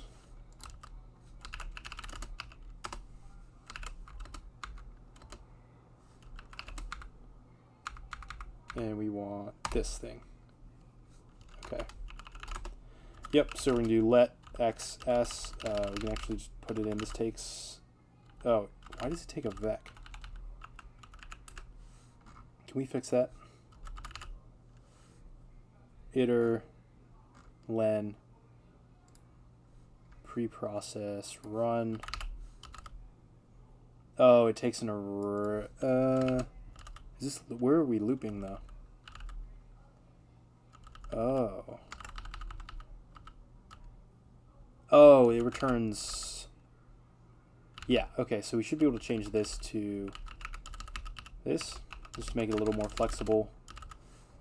Preprocessing is going to take that, run is going to take a slice, just a little bit kind of nicer typing.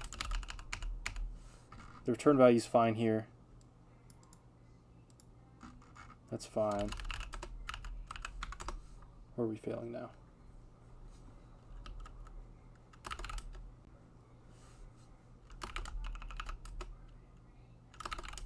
Yeah, so now this takes a dynamic image.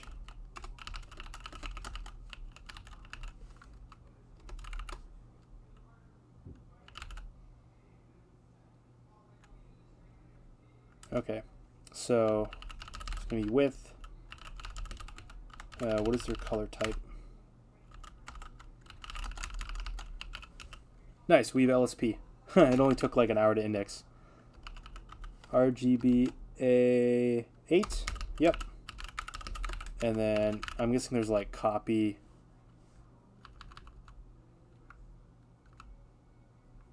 from. I hope this doesn't consume self. This is other though. We want really like slice.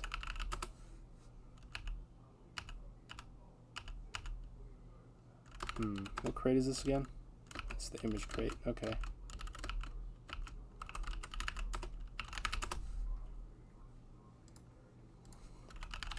So what, dynamic image? Yep. Oh, can we just, maybe we can just construct it like this. Right to from raw. Yeah, as long as this container trait is okay.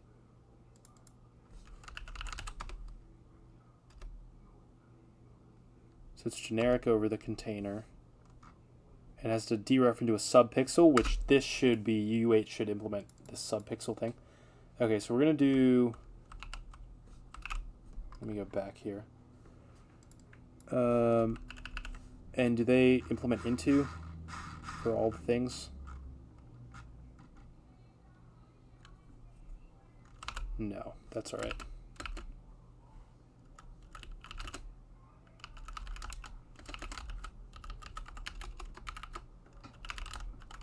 Was it from raw?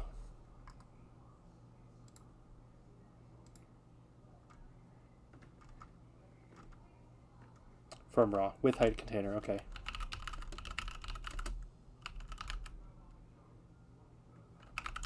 Oh, we're gonna need a slice somehow of the whole thing.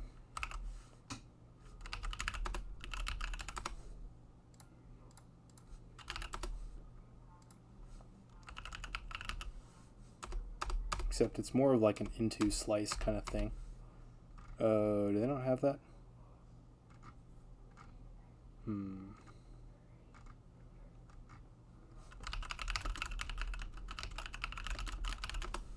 We're gonna have to do some unsafe actually.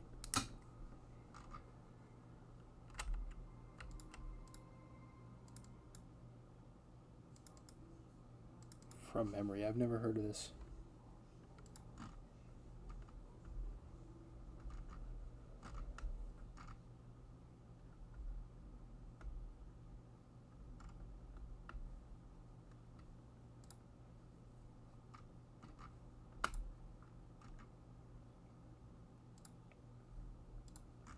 Oops. Okay, let's look at their source and see what they're up to.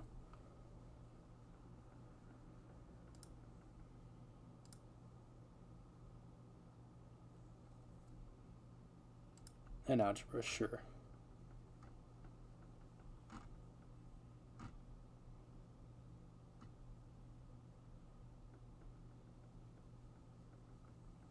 Let's suppose we want math.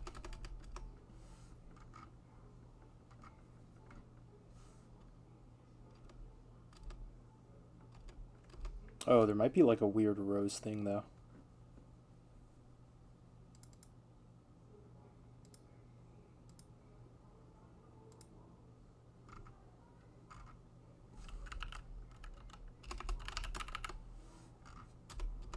From the slice, zeros, default.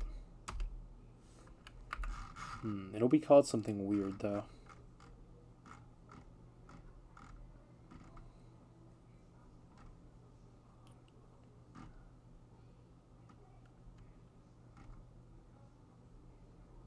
Oh, I guess it doesn't want us to make that assumption because honestly for now we can just collect into a vec.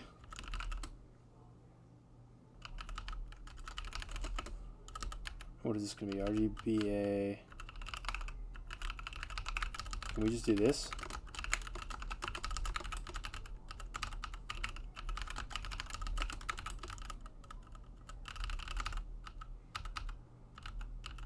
Except instead of dynamic image, this is going to be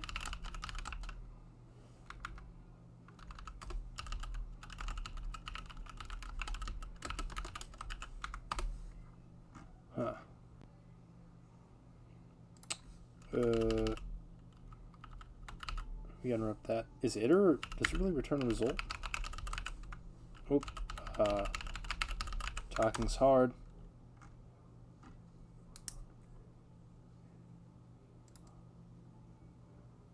Oh, it wants to make it. No, it doesn't want me to do a U8.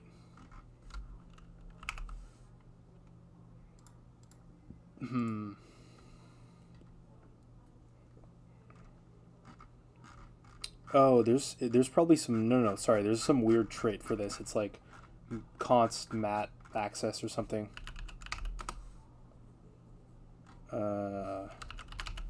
It's like mat trait. Yeah, here we go.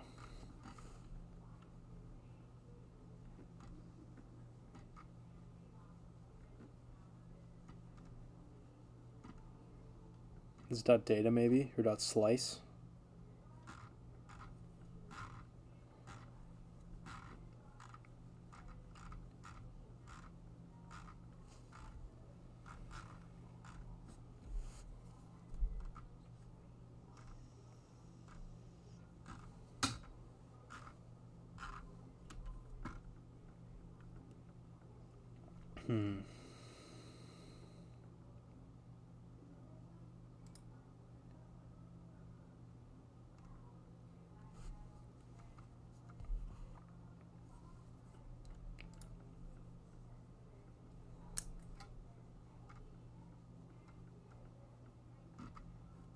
and no, it might be like matte. I know they have more stuff. It's like const, yeah. Whoops.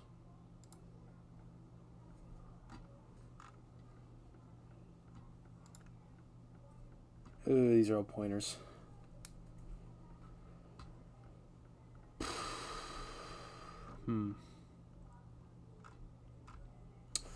That's fine. We can just make a raw dog slice here.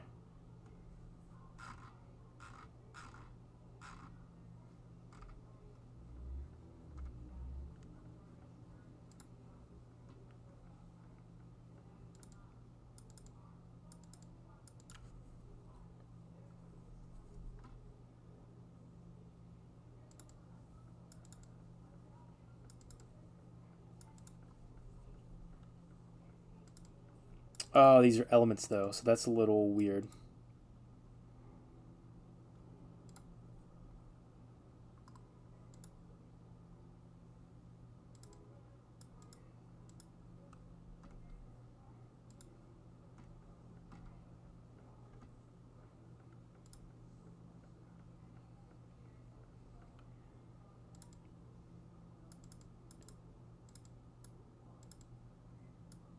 We can just use data start and data end and get the length from that.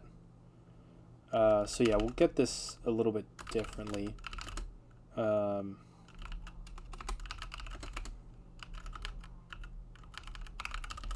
what, data? Yeah, data end.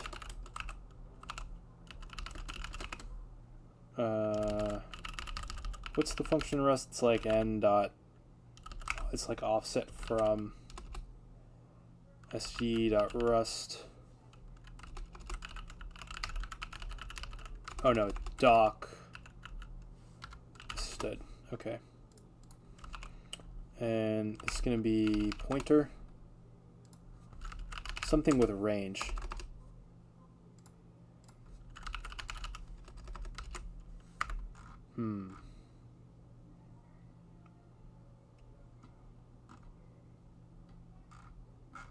Oh no, it's the pointer type. Yeah. Okay.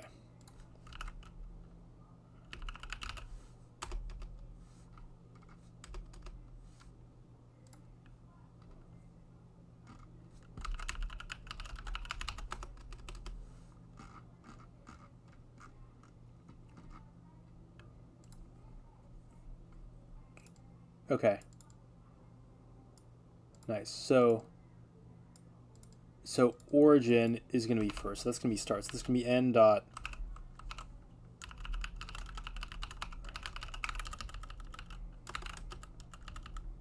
Okay, and then we're going to do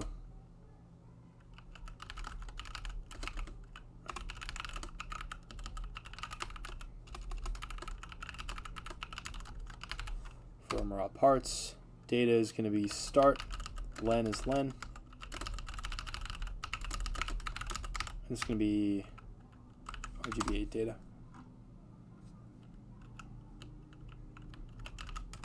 Ah, that's funny. Start. We can just put all this in line. That's fine.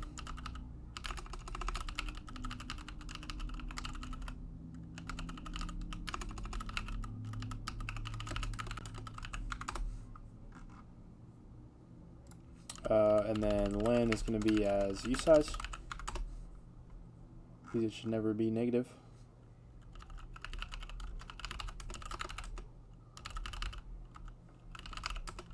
Do we need... no, we don't need copy from because we get it from there. And we want to fill in img.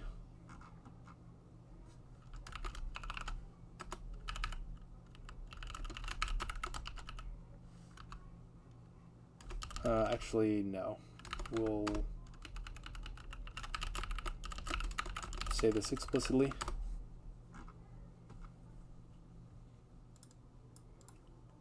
And this can fail.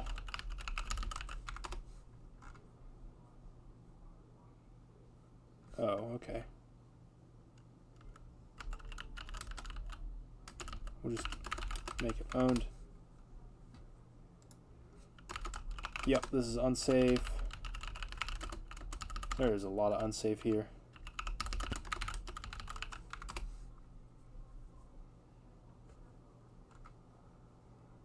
Okay. Yep, so that was initializing that model. That first pass, that took a while. And it looks like it takes about... Yeah, this is about how long the FPS should be. I don't know which frame rate we're running on, though. That's the one thing. But yeah, that looks right. And so if we bring back some of this debugging, just kind of see what's going on. Yeah, once it initializes here,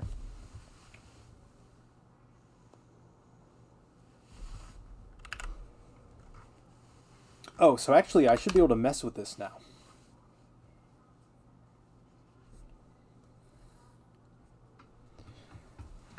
Look, if I start holding up a phone, I should get more or less bounding boxes. Or if I hide from the camera. Okay, it's probably seeing stuff in the background now. Masks, it looks like between 2 and 1. If I get low, it goes down. Nice, and it looks like if I'm the only thing in the camera, it looks like we're getting about 1 bounding box right now.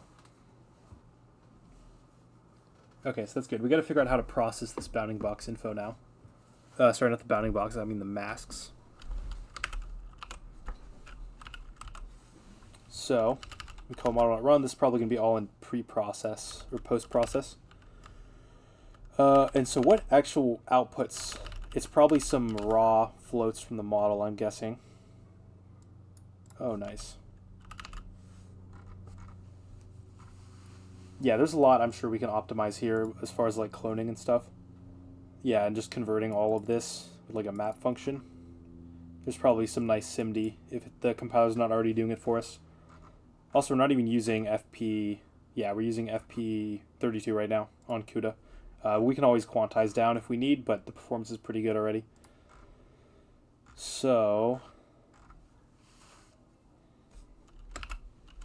okay, let's just see.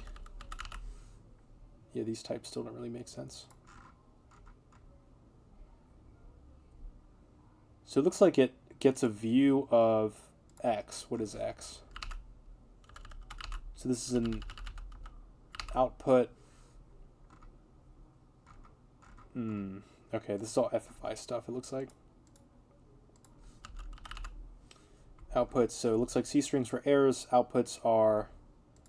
Yeah, so it looks like these are the raw outputs from the tensors, so I don't know what format or like what ordering it is.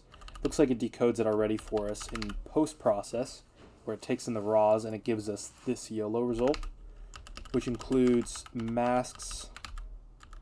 Yeah, we're just going to have to read the code here and see what's going on.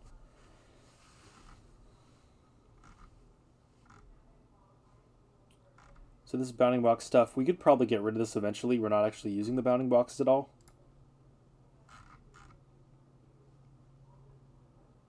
Nice, so it gets an image buffer already. That's interesting. I wonder what this rescaling and stuff is doing. Okay, so the first thing is, so we go through data.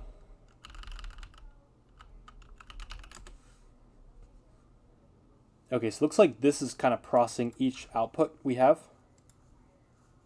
Yeah, so it looks like each one in here we end up putting out. And then we keep track of KPTS. That's maybe the centroid. I've seen this around a lot. Key points, yeah. So I'm guessing, oh no, that's probably the pose stuff. And then element 2.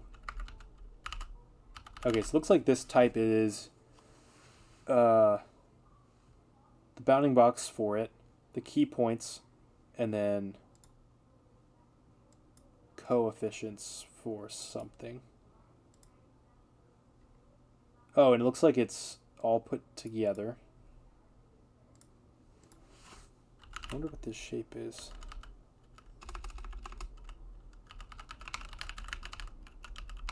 Does it even have that function? Let's see. Looks like it does. Nice. Initializing,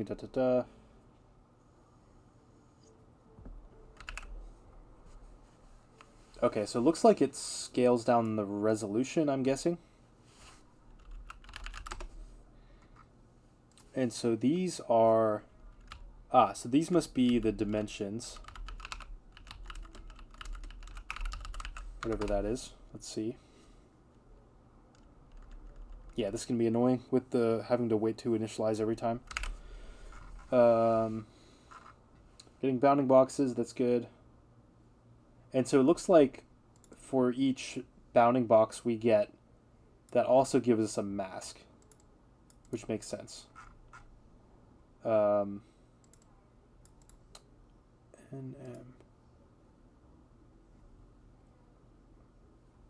Maybe this is part of it. What is NM? Is it even used?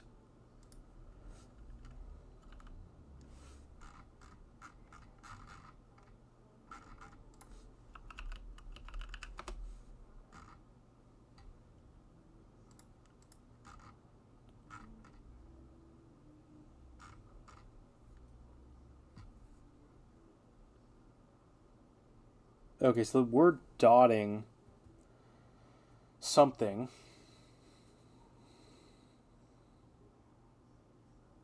Okay, and we convert to a shape of 1. So this must be the mask. Yeah. Yeah, I'm still kind of a noob with these like n-dimensional things. Proto, what is proto?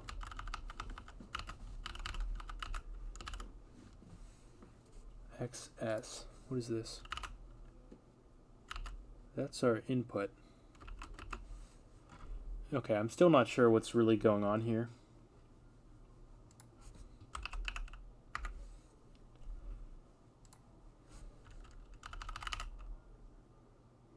Okay, so make a raw vec from that.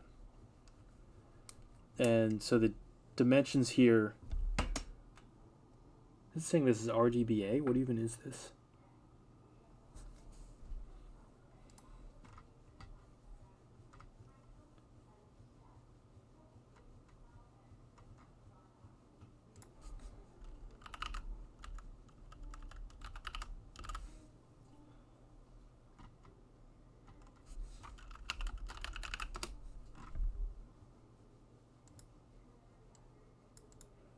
So maybe this is, the mask is sort of, it's not binary. I'm thinking it's maybe 0 to 1. And this is, it's a vec of vecs, right? And so these are basically for each row. The inner vec is going to be that row. Yeah, going across. So actually, I want to just output this as like an opencv. What's it called? So yeah, this is saving it as Luma.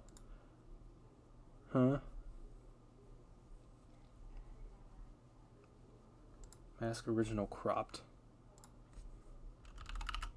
But why are we doing this multiple times? Is this only a single row? Mask original. Resize exact, width and height. Interesting.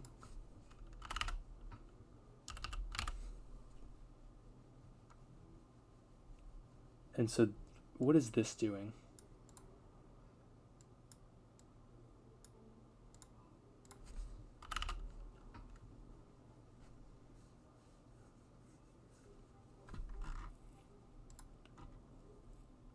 Oh, so this must be, yeah, this is one mask. So I think this might be the entire mask then. This into raw takes the image, which is 2-dimensional, and I think it just transforms it. Yeah, so this must be the 1D buffer. I'm just curious, when we call set pixel, this should have some math to convert. Yep, so it gets the indices, which is just a U size, or I guess it's a range. If it's multiple things, maybe. And this does some math. Yes, okay, this is the math I'm looking for. So, okay. So actually, I don't want the original mask. I'm going to change this to here. And so this is going to be a image buffer luma vec u8. So we're going to have to change this type here. option vec of, and this takes, what was that again? Oh, it's gone now. Image buffer luma u8 vec u8. Okay.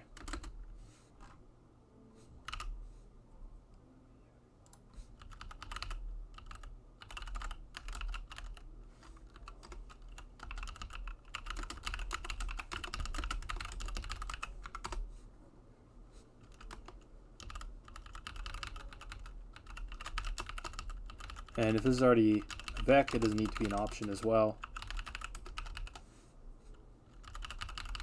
And we don't want this anymore. This is just going to return one of this type.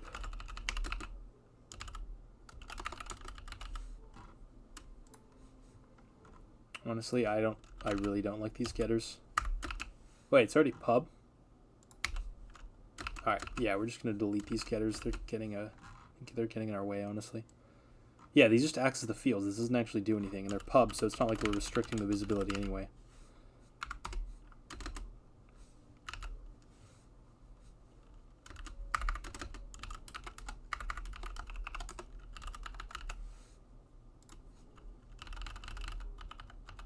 This is no longer a map. This is just going to be, we X the field and then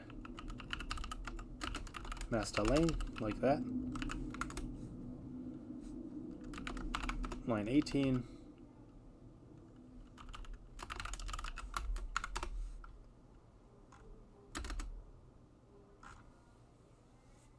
This might be typed explicitly, yep. We're pushing, so we shouldn't need that type anymore.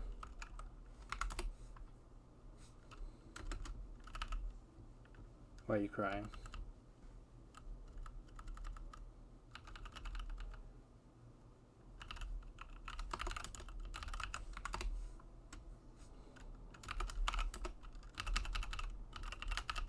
Oh, I missed a colon.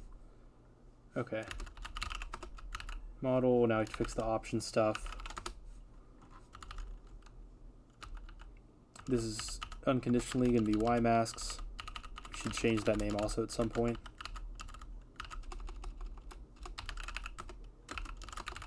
Nice. Okay. Making progress. Fill the result, 41. It's pub. We really don't need this new. Yeah, we don't even use it.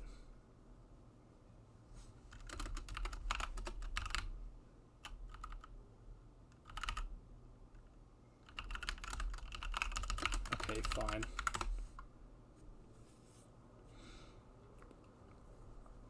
Alright, camera's on. Initializing. Alright, so now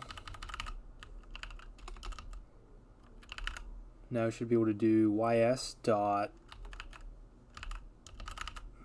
masks.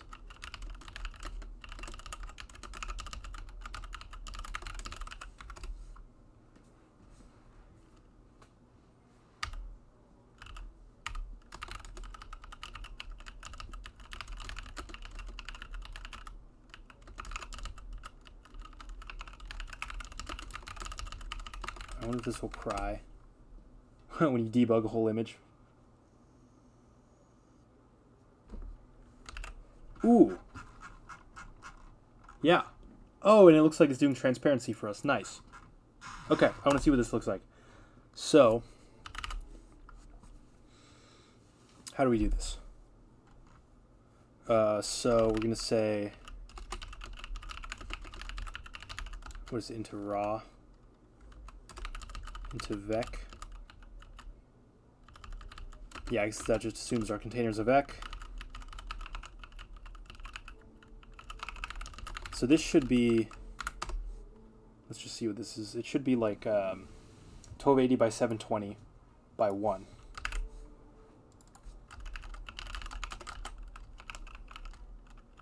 Do you think we rescale it? Oh, there's 3 though. That's interesting. That's really interesting.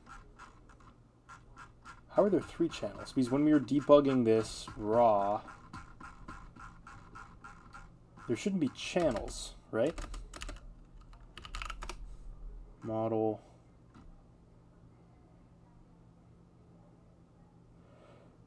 Mask original cropped. That's what we add to. Put pixel luma U8. Yeah. Maybe this doesn't let us. Oh.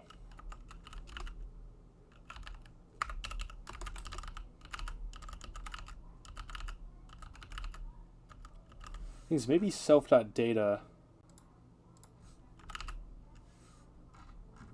pixel.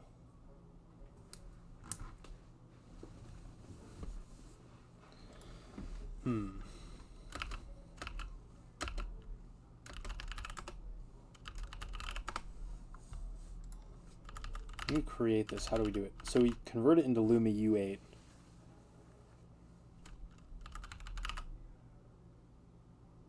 Yeah, that gives us the Luma thing. Maybe there's a better iterator.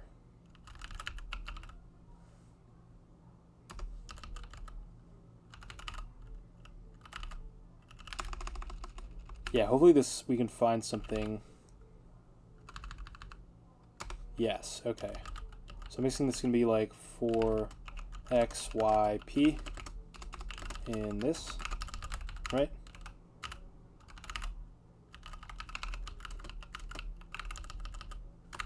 Let's see what that does. Whoops. Oh, why are you crying? Just take it by... No, we don't want intervec.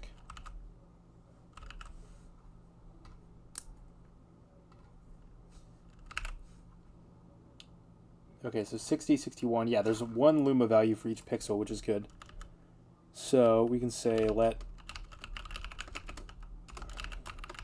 just create a new vec and just do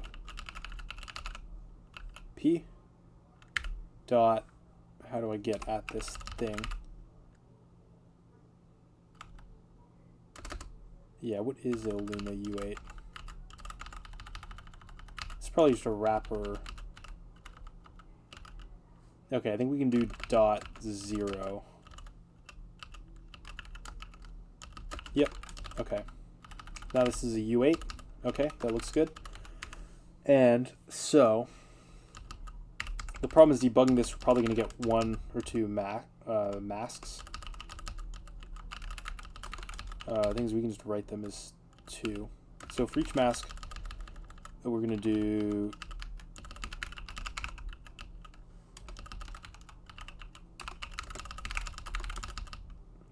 right, and then we can just do a little bit of format action here.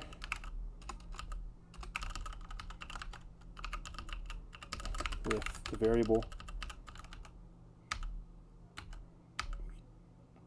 We definitely don't want an and. Okay. Yeah, so we add all the pixels. Now we have to make a new mat from the data. And I'm just going to use the raw function, even though it requires us to cast the pointers, because we already have this mute vector, and it just seems to work better.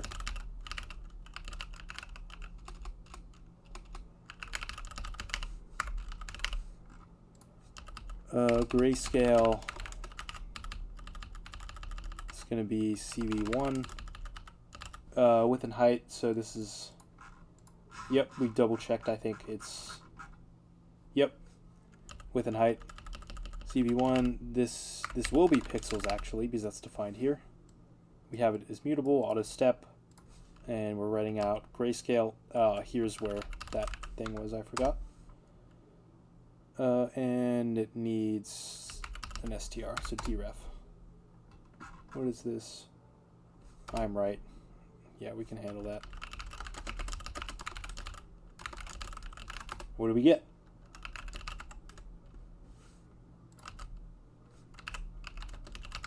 Out.bmp. Ooh! Guys, that's me. Look. Oh, the problem is Is this what the full image looks like? No, let's dump that too, actually. We'll say...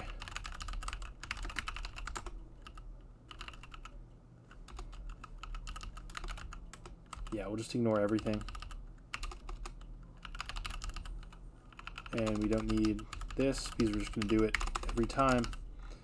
And then after we convert the color, we're going to print out RGBA. Frame. And this can go away. We don't need an underscore. Whoops. Whoops. Whoops.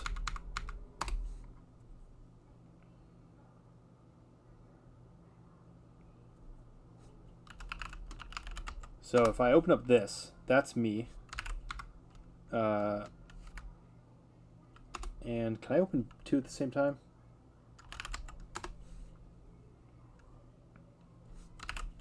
I need a better debugging system than this.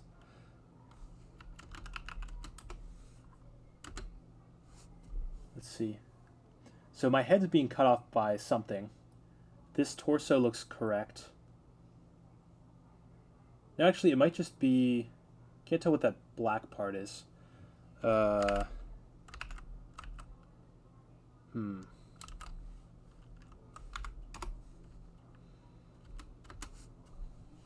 Yeah, let me try this, but I'll lean back in my chair all the way. So hopefully my head will be smaller.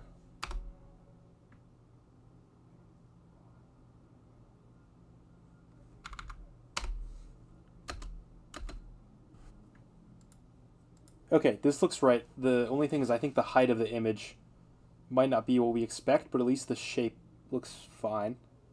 Or there's something weird going on up here where maybe the model doesn't know what's going on. But yeah, this is like clearly my headphone here. This curve is a little strange, but that's all right. Yeah, so I just want to see what... Ooh, maybe this is invalid.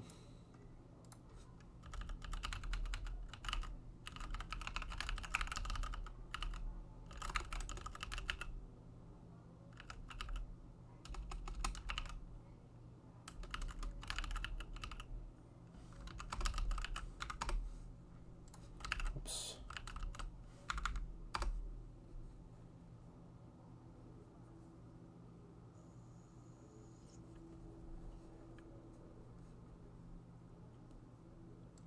No, this is correct. So actually now we can do the fun part. So we have the opencv mask here. Now, I totally forgot how to do this.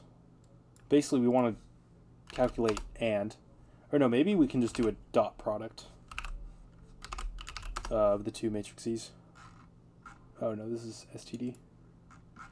Image, opencv. I think there's just mat trait, yeah. So we're gonna have to import, no, we're using everything. So, now we can do, so what does this return? Yeah, it should return a new mat. Ooh, no, I don't want.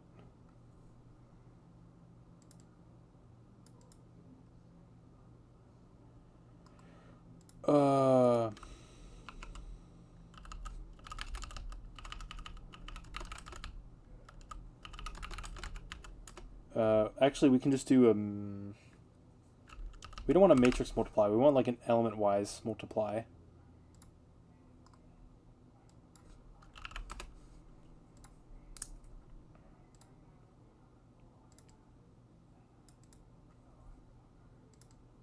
Okay, so this is per element.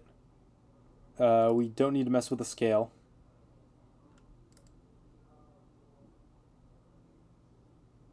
Yeah, and the depths are the same, so we'll just make it -1. And it's supported. Okay, nice. So, and it gives us... Ooh.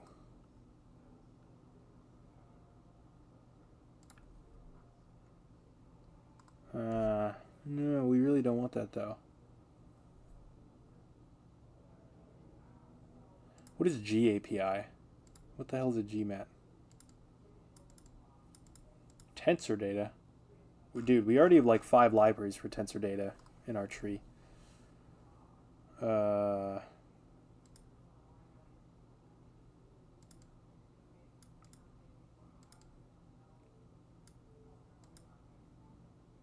don't want a UMAT though.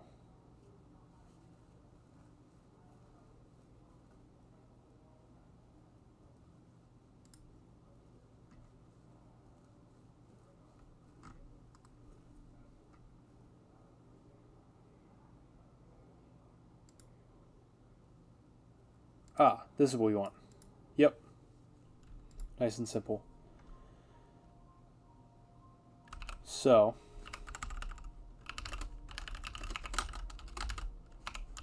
this is going to take in grayscale, because it's going to multiply down all the pixels we don't care about. Oh, we might have to expand this to be 3-dimensional, though. Ooh, that's a little annoying.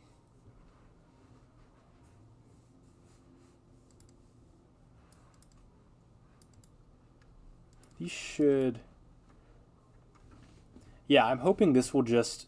Because our input is grayscale and this one is RGB, I'm hoping it'll just saturate the grayscale to 3 elements and then do the multiply. Source X. Oh no, it's going to set all this to be 0, which is not what we want. What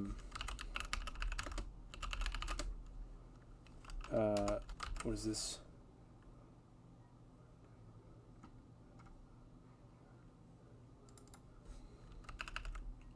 It's like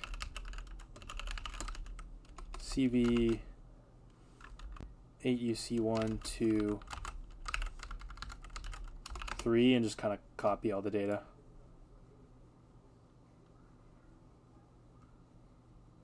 Ah, nice.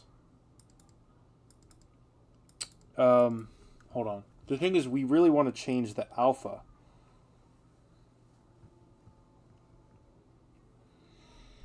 Initially, we can set it to black as a test. That's fine.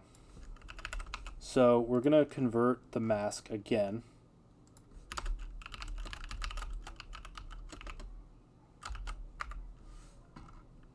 Where's our CVT?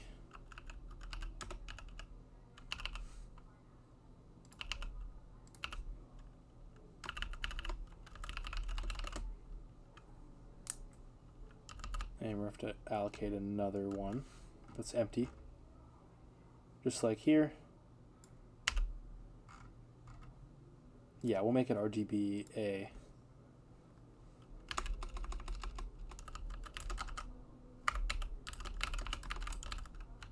And so this is going to be mask RGBA, and we're going to convert from grayscale to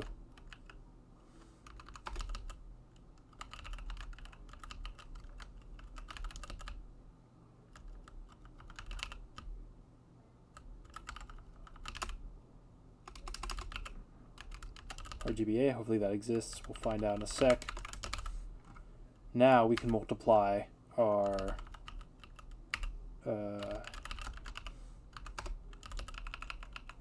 masked RGBA with, what do we call this? Yeah, RGBA. That gives us masked, and then we're going to write out. Let's keep writing out the mask, actually. And this is going to be masked. Masked, yep. And we need to unwrap. Wait, can multiply fail? That's unwrap. Oh, I suppose it can, yeah. Oh, maybe if it's like an FFI thing, if you're dynamically linking. Statically, that shouldn't fail. It's just multiplying a bunch of crap. Oh. Oh, it must store this in somewhere. Nope. Whoops. Oh, we need a dest also. Okay.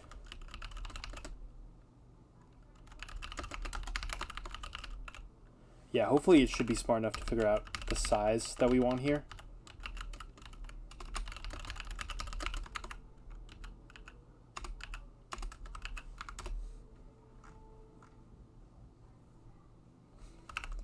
Oh, that's right. Scale and D-type. So this should be 1.0 because we don't want to mess with this.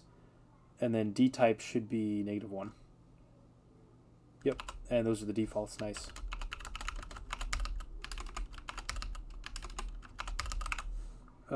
And okay, that's a float. Nice. So we'll use that.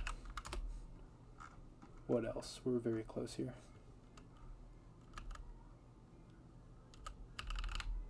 So masked RGBA.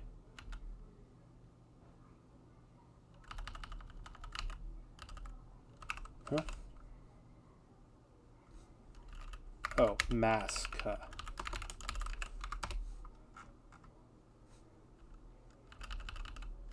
This is a comma.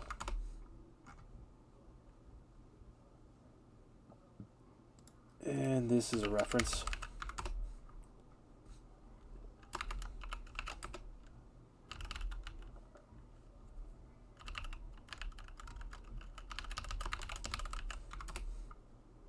All right, here we go. Come on.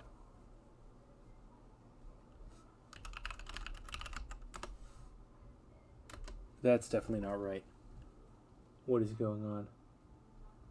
Because the frame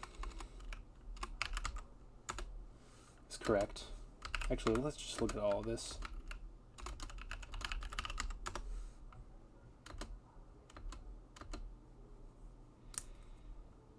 Okay, so the colors are messed up.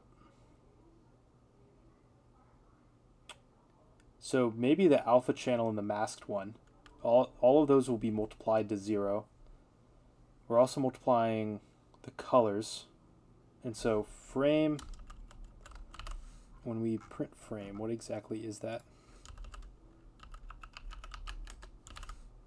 Let me make sure we're not renaming this. So we convert the grayscale into mask RGBA, we multiply it here.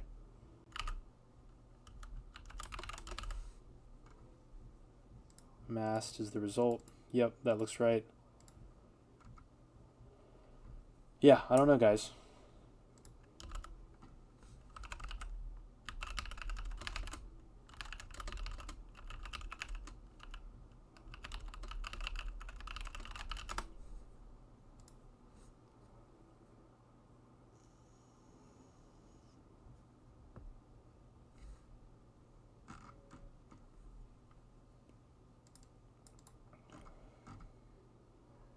Okay, maybe we need to do this.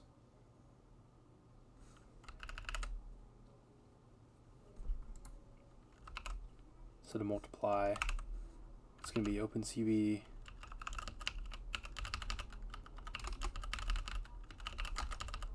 and this takes just 3. So it should be the source dest, and that's it. Whoops.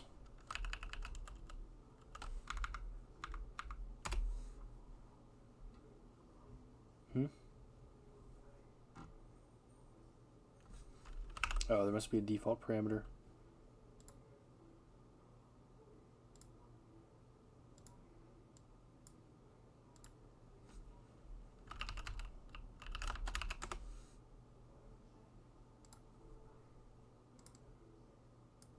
What?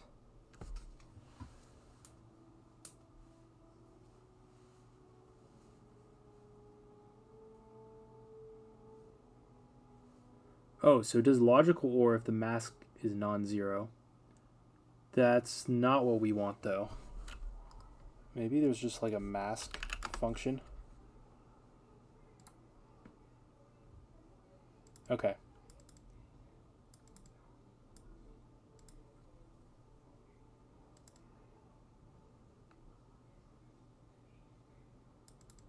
Okay, this is what we want.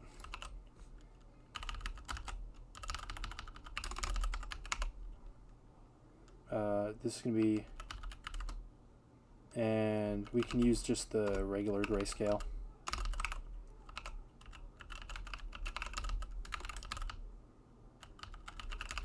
Please tell me this exists in core. No.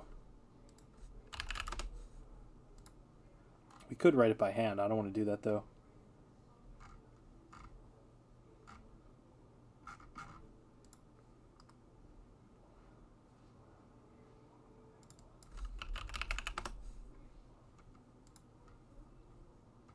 Let me make this dark actually. I gotta go to sleep soon. Huh.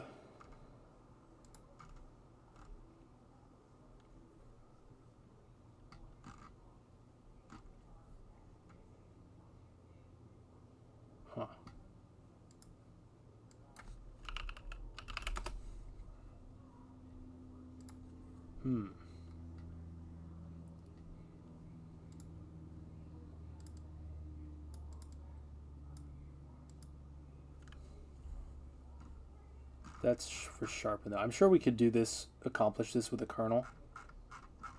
That seems like a lot of work though.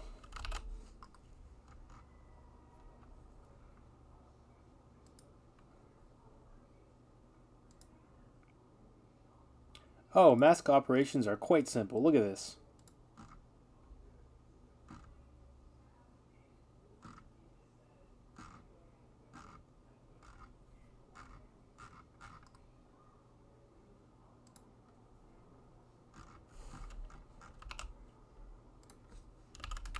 Actually, let's so after we do the convert into mask RGBA, let's print that out actually instead of the grayscale mask. That might be causing problems. And we won't do this. We'll just do our multiply for masked.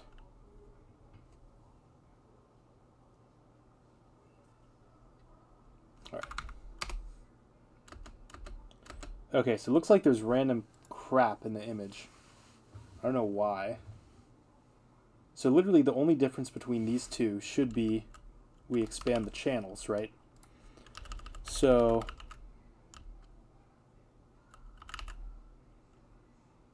masked is after the multiply. Oh no, we also want to write grayscale.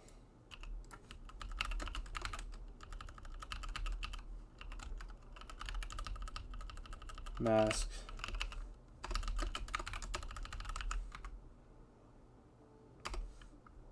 Oops.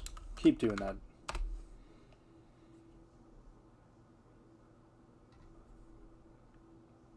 And this time let's look at the frame, mask, RGBA, and mask. So this looks right actually. Yeah, we get white where it should be white, except why does it think that is? Oh, because the camera's just turning on. It probably doesn't have time to autofocus. And so it's finding me pretty well, actually, despite how blurry it is. Okay, so these two are correct, right? Both grayscale and masks RGBA. That comes out of the convert here, grayscale to RGBA.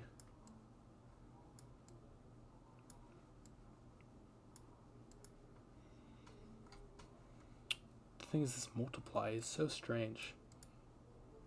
So we're taking mask RGBA, multiplying with the RGBA, which is the frame, right? We write that out. Where do we write it out? Yeah, we write out frame.bmp. That's what we were looking at. Yep. Oh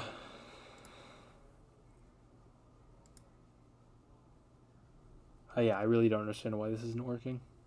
Masked. Let's look at masked as well. Yeah, I don't know where these colors come from.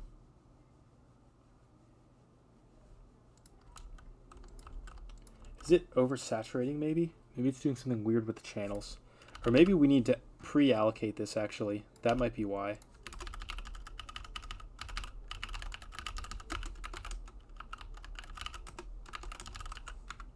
Let's try this one more time.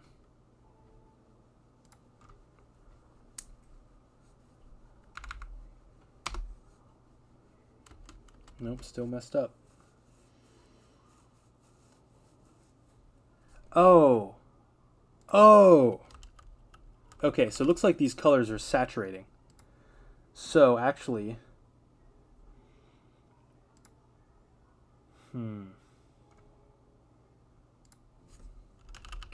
I just put one...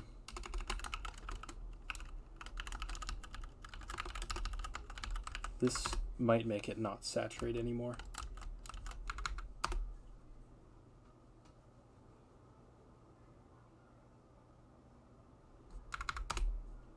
There we go. Haha, that's the first one. Okay. Let's see what this looks like after we run it for a while. And actually, what does our latency look like here? Yeah, so that's initialization time. We're not going to worry about that too much. Here's our big loop. We're just basically going to have an eye counter. Increment every time, and then we're only going to break and do the writing.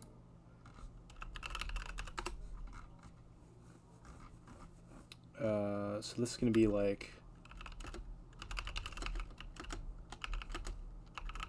Right, so after 100 frames, we'll actually write it out.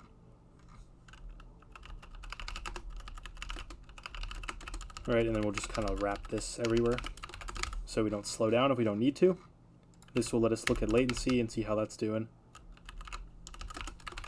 And let the camera autofocus as well.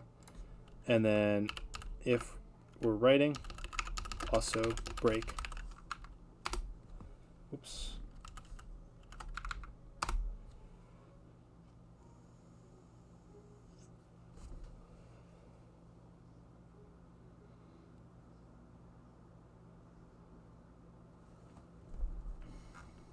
Okay. So, can't tell if this is a function of the frame rate or if we're starting to drop frames or anything here. And so this is blocking. We're probably going to want to use a channel, and so we can do all this conversion stuff on a different thread because we're also going to be able to need to write into that. So, actually, let's look at the results. This looks...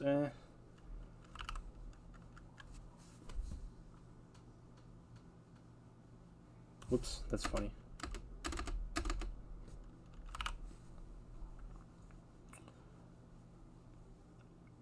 Yeah, I wonder what the model's doing here. Because it looks like they might already do smoothing in the post-processing step, because I don't think the mask runs at this native resolution. And so there's some amount of weirdness going on here. Also, another problem, my background is very bright. Actually, hold on, let me... I'm just going to set up my phone camera here and try to get a darker background. Give me 1 second.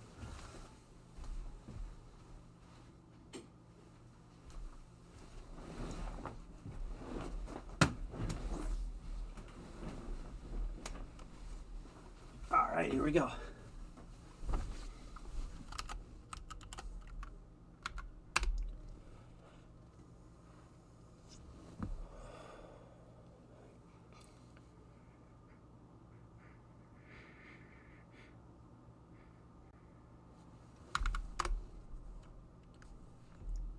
Ooh, what happened there?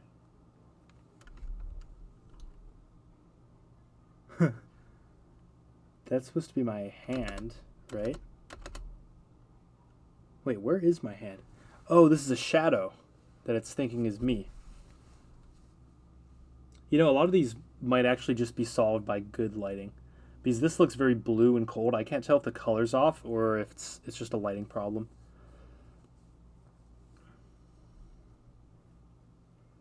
Oh no, this is the one. Yeah, they open in a different order because it's async. Okay, there we go. This does look a lot better with a better background.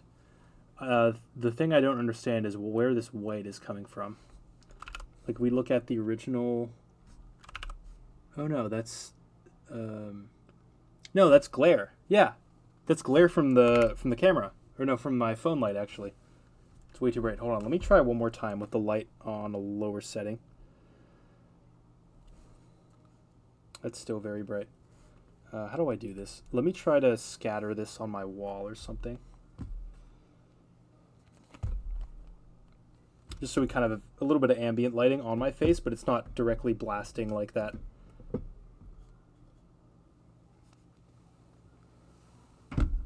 Alright. Cool. cool. Let's do this.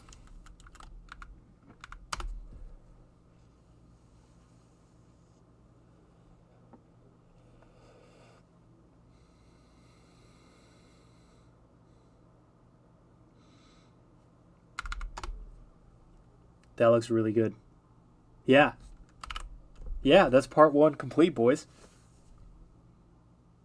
Yeah, honestly, I'm zooming in hard and nitpicking the hell out of this. Things in a stream, my face is going to be tiny. It's going to take up like 10% of the screen. So this is very good, right? There's like a little bit of weirdness with the skin here, but like look at this edge on my shoulder. That looks fantastic. And even like some of the weird bits with my hair, it's only these kind of holes in my headphones. So yeah, with better lighting, a good background. But the thing is, what I don't want is it for it to be a green screen all the time. If I'm like traveling, I want to just be able to set up at a hotel room, turn this on, and have the model pick out whatever's behind me. But yeah, honestly, with good lighting, avoiding the glare, this should be solid. So yeah, I'm feeling really good about this. Let's see. Let's go back to this README and see what we got done. Yeah, so we can read frames, and we can crop. So all that's left is just writing this out to a loopback device. You can see it's pretty late here. I got to go to sleep, so we'll handle this in another stream. Also, this probably won't take too long, so we can do maybe half the stream of this, or at least until I finish, and then we can work on optimization, maybe trying to quantize this down and seeing how fast we can make it run, or if it runs in real time and we're set. Just kind of like packaging it, and then I can also do a video on my setup, because this is kind of the bash script I use. Okay, we're back, I think. I'm not sure when I lost the stream. I might have been doing too much CUDA stuff when I was running the program here. That might have just wrecked my GPU encoding. Hopefully I didn't lose too much footage. But basically what I was going through is just kind of went through the README, saw we got done today. So we can read the frames, we can crop the frames. So all that's left is to read from the loopback device, or sorry, to send it to the loopback device, and then we can get this all set up in OBS, right? So I have like this thing already for my typing that goes here.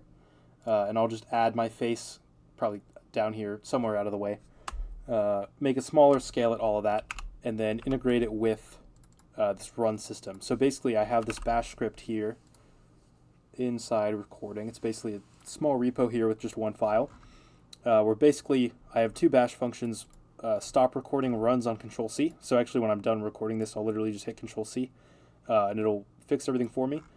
And basically the things it does are starting OSKD for reading the key combos, so that's this guy there. Also increasing the font size. I always forget to do this if I do it manually, and so I just have it change the config and then rebuild switch my NIC system so I get it on all my terminals because I have Alacrity picking up the config changes dynamically. Swapping the fish history, so that way, yeah, I can come back right on the same page when I resume. And then it opens OBS too. So yeah, we can basically add another step here, kind of like this one where we just run this as like a daemon in the background, and then we'll hook up OBS to read. Because right now this is reading from video 0. Our new device will be probably video 1 or video 2 that has the cropped frames. And so we'll read that in here. It's pretty easy. You just add a thing for it. So yeah, if you stuck it to the end, thanks again as always for making it. And part 2 should be pretty fun. Hopefully, yeah, you'll be able to see my face down here in a little bit for the rest of the speedrunning series. So yeah, have a good one. I'll see you around.